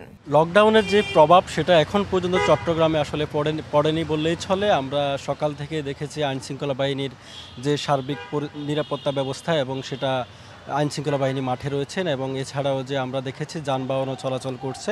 তবে এখন পর্যন্ত আমরা যে লকডাউনের পক্ষে বা যে মিছিল কিংবা পিকেটিংয়ের কোনো খোঁজ এখন পর্যন্ত আমরা পাইনি। তবে চট্টগ্রাম নগরীর আমরা বিভিন্ন জায়গায় ঘুরেছি, সেখানে যে চট্টগ্রাম নগরীর যে বিভিন্ন গুরুত্বপূর্ণ পয়েন্টগুলো রয়েছে সেখানে পুলিশ চেকপোস্ট বসিয়ে তল্লাশি করছেন, এবং যদি কাউকে সন্দেহজনক মনে হয় তাকে তারা আটক করে জিজ্ঞাসাবাদ করছেন। এছাড়াও চট্টগ্রামের যে বিভিন্ন রাষ্ট্রীয় স্থাপনা এবং বিভিন্ন যে প্রতিষ্ঠানগুলো রয়েছে সেখানে বিশেষ নিরাপত্তা জোরদার করা হয়েছে। এছাড়াও কোথাও রিজার্ভ ফোর্স রাখা হয়েছে বলে আমাদের পুলিশের পক্ষ থেকে জানানো হয়েছে।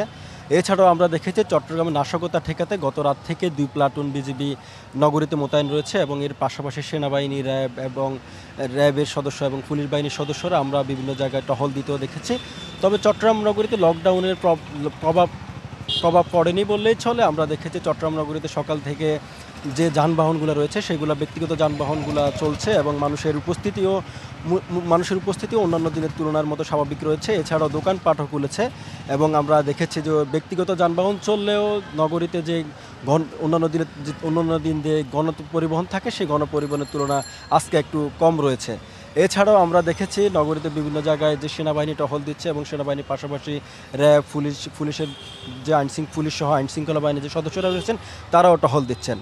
এবং আমরা এছাড়া যে গত 3 দিন ধরে যে চট্টগ্রাম নগর পুলিশের যে বিশেষ অভিযান সেগুলো চলমান রয়েছে, এবং আমরা খবর পেয়েছি যে গত রাতে চট্টগ্রাম বন্দর থানার যে নিষিদ্ধ সংগঠন ছাত্রলীগের সহসভাপতি রাহাত ইমরানকে সহ চট্টগ্রাম নগর পুলিশ বিশেষ অভিযান করেই অনেকজন নিষিদ্ধ সংগঠনের অনেক নেতাকর্মীকে তারা আটক করেছেন, এবং তাদের অনেকজনকে তারা গ্রেপ্তার দেখিয়েছেন। সব মিলিয়ে বলা চলে চট্টগ্রাম নগরীতে আইন শৃঙ্খলা পরিস্থিতি এখন পর্যন্ত স্বাভাবিক। তবে বেলা বাড়ার সঙ্গে সঙ্গে আমরা পরবর্তী যে খবরগুলো রয়েছে সেটা আপনার মাধ্যমে তা আমরা দর্শকদের জানিয়ে দিব। শহীদ, আপনাকে ধন্যবাদ।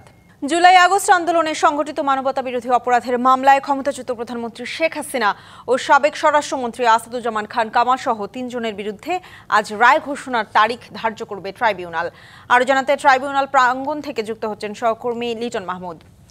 লিটন, ট্রাইব্যুনালের কার্যক্রম কখন শুরু হতে পারে বিস্তারিত জানাবেন। সোনিয়া, আপনাকে ধন্যবাদ। আপনি যেমনটি বলছিলেন, জুলাই গণঅভ্যুত্থানে মানবতা বিরোধী অপরাধের দায়ে ক্ষমতাচ্যুত সাবেক প্রধানমন্ত্রী শেখ হাসিনা সহ 3 জনের বিরুদ্ধে আজ রায়ের দিন ধার্য করবেন ট্রাইব্যুনাল। সেই উপলক্ষে ট্রাইব্যুনালকে ঘিরে 3 স্তরের কড়া নিরাপত্তা বেষ্টনী যে ব্যবস্থা সেটি কিন্তু নেওয়া হয়েছে, এবং আমরা দেখেছি যে ভোর রাত থেকেই এই ট্রাইব্যুনালকে ঘিরে সেনাবাহিনী, র্যাব, বিজিবির পাশাপাশি পুলিশ এবং সাদা পোশাকের যারা গোয়েন্দা বাহিনী রয়েছেন সদস্য, তারা এখানে নিরাপত্তা নিয়োজিত রয়েছেন, এবং প্রত্যেকটি গিয়ে যারা এই ট্রাইব্যুনালের ভেতরে মানুষ প্রবেশ করতে চাচ্ছেন তাদেরকে কিন্তু এখানে আসলে নিরাপত্তা বলের মধ্য দিয়ে গিয়ে ভিতরে প্রবেশ করতে হচ্ছে। আর যে কথাটি বলছিলেন কখন আসলে এই রায়ের দিন ধার্য করবেন, আমরা যতদূর ট্রাইব্যুনাল সূত্রে জানতে পেরেছি বেলা 11টার দিকে গোলাম মুর্তজার নেতৃত্বাধীন ট্রাইব্যুনাল 1-এর যে 3 সদস্যের বেঞ্চ রয়েছে সেখানে কিন্তু গিয়ে 11টার দিকে আদালতটি উঠবার কথা, এবং সেখানে উঠলে আসলে তখনই জানা যাবে যে এই যে রায়, এই রায়ের আসলে দিনটি কখন আসলে ধার্য করা হয়।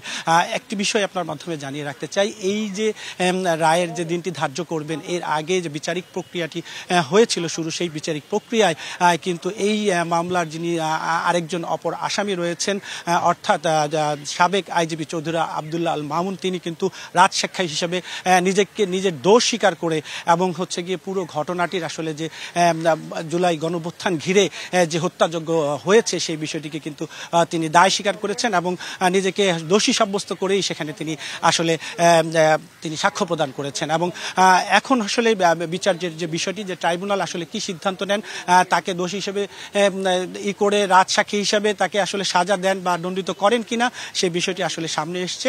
তো সব মিলিয়ে আসলে যে 5টি অভিযোগে সাবেক প্রধানমন্ত্রী শেখ হাসিনার বিরুদ্ধে অভিযোগ আনা হয়েছে সেই আসলে বিচারিক কার্যক্রমের যে সর্বশেষ যে বিষয়টি সেই রায় আজকের দিন ধার্য করা হবে এবং সেটি ধার্য করা হলেই আপনার মাধ্যমে নিশ্চয়ই আমরা পরবর্তীতে দর্শকদের জানিয়ে দিতে পারবো। সোনিয়া, ধন্যবাদ আপনাকে।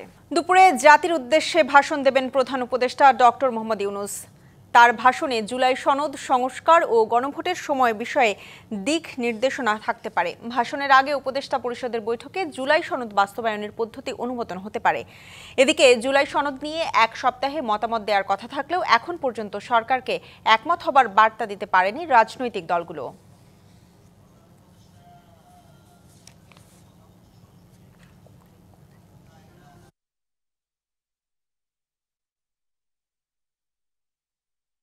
প্রধান উপদেষ্টার কার্যালয়ে এই মুহূর্তে কথা বলছেন প্রধান উপদেষ্টা ডক্টর মোহাম্মদ ইউনূস। সরাসরি যুক্ত হচ্ছে সেখানে, কারণ এটাই হলো ভবিষ্যৎ। আমাদের দেশের মানুষ কিভাবে গড়ে উঠবে, কোন স্তর পর্যন্ত পৌঁছাবে, তার স্তর পার হয়ে আরও কত স্তরে যেতে পারবে, সেটা তার মানুষে ঢুকিয়ে দেওয়া, এটাই হলো তার মর্ম। কাজে এই যে প্রতিযোগিতাটা এবারে প্রথমবারের মতো করেছে, তার মধ্যে নিশ্চয়ই ভুল ত্রুটি হয়েছে, হবার কথা। এটাতে লজ্জা পাবারও কিছু নেই, অসন্তুষ্ট হওয়ারও কিছু নেই। এটা প্রস্তুতি নেবে সামনে তারও কত ভালো করা যায়, যাতে করে আরও সুন্দরভাবে আরও যারা প্রতিভাবান লুকিয়ে আছে, যাদেরকে আমরা ছুঁইতে পারিনি, পৌঁছতে পারিনি, তাদেরকে কীভাবে পৌঁছা যায়, তো সেটা করুক। আমার কাছে এটা দেখে দেখে একটা জিনিস মনে হলো যে এখন এটা আমরা একটা বিশেষ ক্ষেত্রে সীমাবদ্ধ রেখেছি। ফেব্রুয়ারিতে ত্রয়োদশ জাতীয় সংসদ নির্বাচন। সারা দেশ প্রস্তুত হচ্ছে একটি অবাধ, সুষ্ঠু ও গ্রহণযোগ্য নির্বাচনের জন্য। কি ভাবছেন সাধারণ মানুষ থেকে শুরু করে আগামীর জনপ্রতিনিধিরা, সে কথা জানাতে ডিবিসি নিউজের ইলেকশন এক্সপ্রেস ছুটে যাচ্ছে সব সংসদীয় আসনে। এখন আছে সংসদীয় আসন 114 পটুয়াখালী 4-এ। স্বাগত সিএসআরএম ডিবিসি ইলেকশন এক্সপ্রেসে। আমরা আজকে সারাদিন জুড়ে থাকবো পটুয়াখালী 4 এবং ভোলা 1 আসনে। এখন রয়েছে পটুয়াখালী 4 আসনে। এটি রাঙাবালী উপজেলা এবং কলাপাড়া উপজেলা নিয়ে গঠিত। আমাদের সাথে আজকে অতিথি হিসেবে উপস্থিত রয়েছেন এই আসন থেকে ইসলামী আন্দোলন কর্তৃক মনোনীত প্রার্থী অধ্যাপক মোস্তাফিজুর রহমান। স্বাগত আপনাকে। আপনি তো আসন্ন ভোট সামনে এবং এই ভোটকে কেন্দ্র করে ভোটারদের কাছে দাঁড়ে দাঁড়িয়ে ঘুরছেন, কেমন সাড়া পাচ্ছেন তাদের কাছ থেকে? ধন্যবাদ ডিবিসি নিউজকে। আমি নির্বাচনী প্রচারণায় যেখানেই যাচ্ছি আমরা ব্যাপক সাড়া পাচ্ছি জনগণের। মাঠে, সবাই, ঘরোয়া মিটিং, সব জায়গায় আমাদের ব্যাপক সাড়া। বিগত দিনগুলোতে তো আপনারা কোনো আসনে কোনো সময়ই জয়ী হতে পারেনি এই আসন থেকে, তো সেখানে এখন এত সাড়া পাওয়ার কারণ কি মনে করছেন? আসলে ইসলামী আন্দোলন বাংলাদেশ পটুয়াখালী 4 আসন, রাঙ্গাবালী, কলাপাড়া এবং মহিপুর এই এলাকায় সংগঠনের শক্ত ভিত আছে, মজবুত, এবং আমাদের এখানে সংগঠনের শক্তি অত্যন্ত মজবুত। যার প্রমাণ বিগত ইউনিয়ন পরিষদ নির্বাচনে ফ্যাসিস্ট আওয়ামী লীগের সময় আমরা 12টা ইউনিয়নের ভিতর 3টে ইউনিয়নে আমাদের নির্বাচিত চেয়ারম্যান রয়েছে এবং প্রায় 6টা ইউনিয়নে আমাদের প্রার্থীরা খুব অল্প ভোটের ব্যবধানে 100 থেকে 500 ভোটের ব্যবধানে পরাজিত হয়েছে। বিগত দিনে নির্বাচনে জয়লাভ করতে না পারার পিছনে বিভিন্ন কারণ আছে, তার ভিতরে হয়তো প্রার্থী নির্বাচনে আমাদের সেই ধরনের ছিল না, জনগণের কাছে গ্রহণযোগ্য প্রার্থী না থাকার কারণে হয়তো আমরা এই আসনে ভালো ফল লাভ করতে পারিনি বা সারা বাংলাদেশেও। কিন্তু বর্তমানে আমরা এই নির্বাচনে জয়লাভের জন্য সারা বাংলাদেশে ইসলামী আন্দোলন ভালো প্রার্থী দিয়েছে, জনগণের কাছে গ্রহণযোগ্য এবং বিজয় লাভ করার মতো প্রার্থী। আপনার কথা রেশ ধরেই বলতে চাচ্ছি, আপনি নিজেকে গ্রহণযোগ্য প্রার্থী হিসেবে দাবি করছেন, এর কারণটা কি? আপনি এলাকার উন্নয়নের স্বার্থে কি করতে চাচ্ছেন এবং এখানকার যারা ভোটার রয়েছে তাদের প্রত্যাশা কি? মানে আমি নিজে বলা ঠিক না, তারপরও বলতে হয় যেহেতু আপনি প্রশ্ন করেছেন।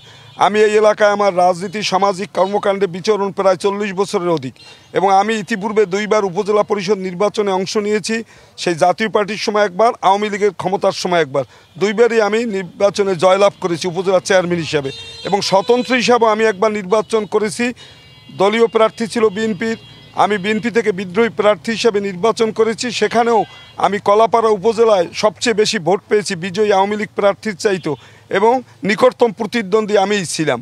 যার কারণে আমি মনে করি যোগ্যতম প্রার্থী বলতে আপনি যেটা বুঝান আমার বলা ঠিক না, তারপর আমি বলতেছি যে এই এলাকার মাটি মানুষের সাথে আমার সুদীর্ঘ 40 বছরের বেশি কাল ধরে আমি সামাজিক কর্মকাণ্ড এবং রাজনৈতিক কর্মকাণ্ডের মাধ্যমে এই অঞ্চলের মানুষের মনে একটা বিশেষ স্থান করতে পেরেছি বলে আমি মনে করি বিগত দিনের নির্বাচনগুলোই ফলাফলই তার প্রমাণ।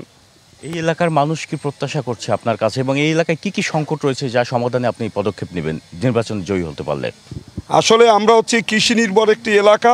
এই এলাকার কৃষকদের সমস্যা রয়েছে, যোগাযোগ ব্যবস্থার উন্নয়নের সমস্যা রয়েছে, এবং আপনি জানেন যে আমাদের একটি সুন্দর পর্যটন কেন্দ্র আছে কুয়াকাটা, কিন্তু এইটার যেভাবে উন্নয়ন হওয়া উচিত ছিল, বাইরে থেকে পর্যটকরা আরও বেশি পরিমাণে যাতে আগ্রহ নিয়ে এখানে আসে তার তেমন উন্নয়ন হয়নি। এবং এইটি একটি সরকারের বেশ কিছু মেগা প্রকল্প এখানে বাস্তবায়ন হয়েছে, বর্তমানে বাস্তবায়নের দিন আছে, যেমন পায়রা সমুদ্র বন্দর, পায়রা তাপবিদ্যুৎ কেন্দ্র, এবং এইটাকে কেন্দ্র করে এখানে একটা ইপিজেড হওয়ার সম্ভাবনা আছে। আমি যদি নির্বাচিত হই আমার প্রথম লক্ষ্যই থাকবে কুয়াকাটা সমুদ্র সৈকতকে আরও আকর্ষণীয় করার জন্য একটা মাস্টার প্ল্যান নিয়ে এখানে উন্নয়নের কাজ করা এবং যোগাযোগ ব্যবস্থার ব্যাপক উন্নয়ন করা, এবং পায়রা সমুদ্র বন্দর, পায়রা তাপবিদ্যুৎ কেন্দ্র এলাকায় একটা ইপিজেড করে এখানে যাতে শিল্প স্থাপনের ব্যবস্থা করা যায়, যার ফলে এই এলাকার বেকার সমস্যার সমাধান হবে। শিক্ষা, স্বাস্থ্য, মাদকের যে সমস্যাগুলো আছে এই ব্যাপারে আমরা কাজ করব। এবং আমি সর্বোপরি মনে করি কলাপাড়ার বর্তমান যে অবকাঠামোগত অবস্থা আছে এটা একটা জেলা হওয়ার মতো অবস্থা বিরাজ করছে, এবং পটুয়াখালীর থেকে কলাপাড়ায় যদি এটা নূতন জেলা করা যায়, স্থাপন করা যায়, তাইলে ব্যাপক উন্নয়ন করা সম্ভব হবে। এবং আমাদের লক্ষ্য থাকবে কৃষি ক্ষেত্রে উন্নয়ন, লবণ সহিষ্ণু ফসলের উৎপাদন মানে চাষ বৃদ্ধি করে গবাদি পশু সহ বিভিন্ন ধরনের মৎস্য চাষে এলাকার জনগণকে উদ্বুদ্ধ করতে হবে, সেইভাবে সুযোগ সুবিধা সৃষ্টি করে দিতে হবে, এবং যোগাযোগ ব্যবস্থা, শিক্ষা, স্বাস্থ্য সহ বিভিন্ন ক্ষেত্রে উন্নয়নের ব্যবস্থা করতে হবে। এবং রাঙ্গাবালী আপনাকে যেমনটি আমরা একটি অবহেলিত এলাকা, আমাদের 5টা ইউনিয়নে আমাদের নির্বাচনী আসনের সাথে তারা সংযুক্ত, কিন্তু তারা হচ্ছে গলাচিপ উপজেলা। রাঙ্গাবালির সাথে কলাপাড়ার দ্রুত উন্নয়ন, উন্নত যোগাযোগ ব্যবস্থা। আমরা যেমনটি শুনছিলাম যে এখানে প্রার্থীরা তারা আসন্ন নির্বাচন, জাতীয় সংসদ নির্বাচন উপলক্ষে প্রস্তুতির কমতি রাখছেন না, একই সাথে তারা যারা ভোটার রয়েছেন তাদের প্রত্যাশা পূরণের প্রতিশ্রুতি দিচ্ছেন। তো এতটুকুই ছিল। এখন এর পরবর্তী বুলেটিনে আমরা যুক্ত হব এই সংসদীয় আসনের নতুন অন্য কোনো রাজনৈতিক দলের নেতৃবৃন্দের কাছে এবং জানবো সেখানকার তাদের চিন্তা।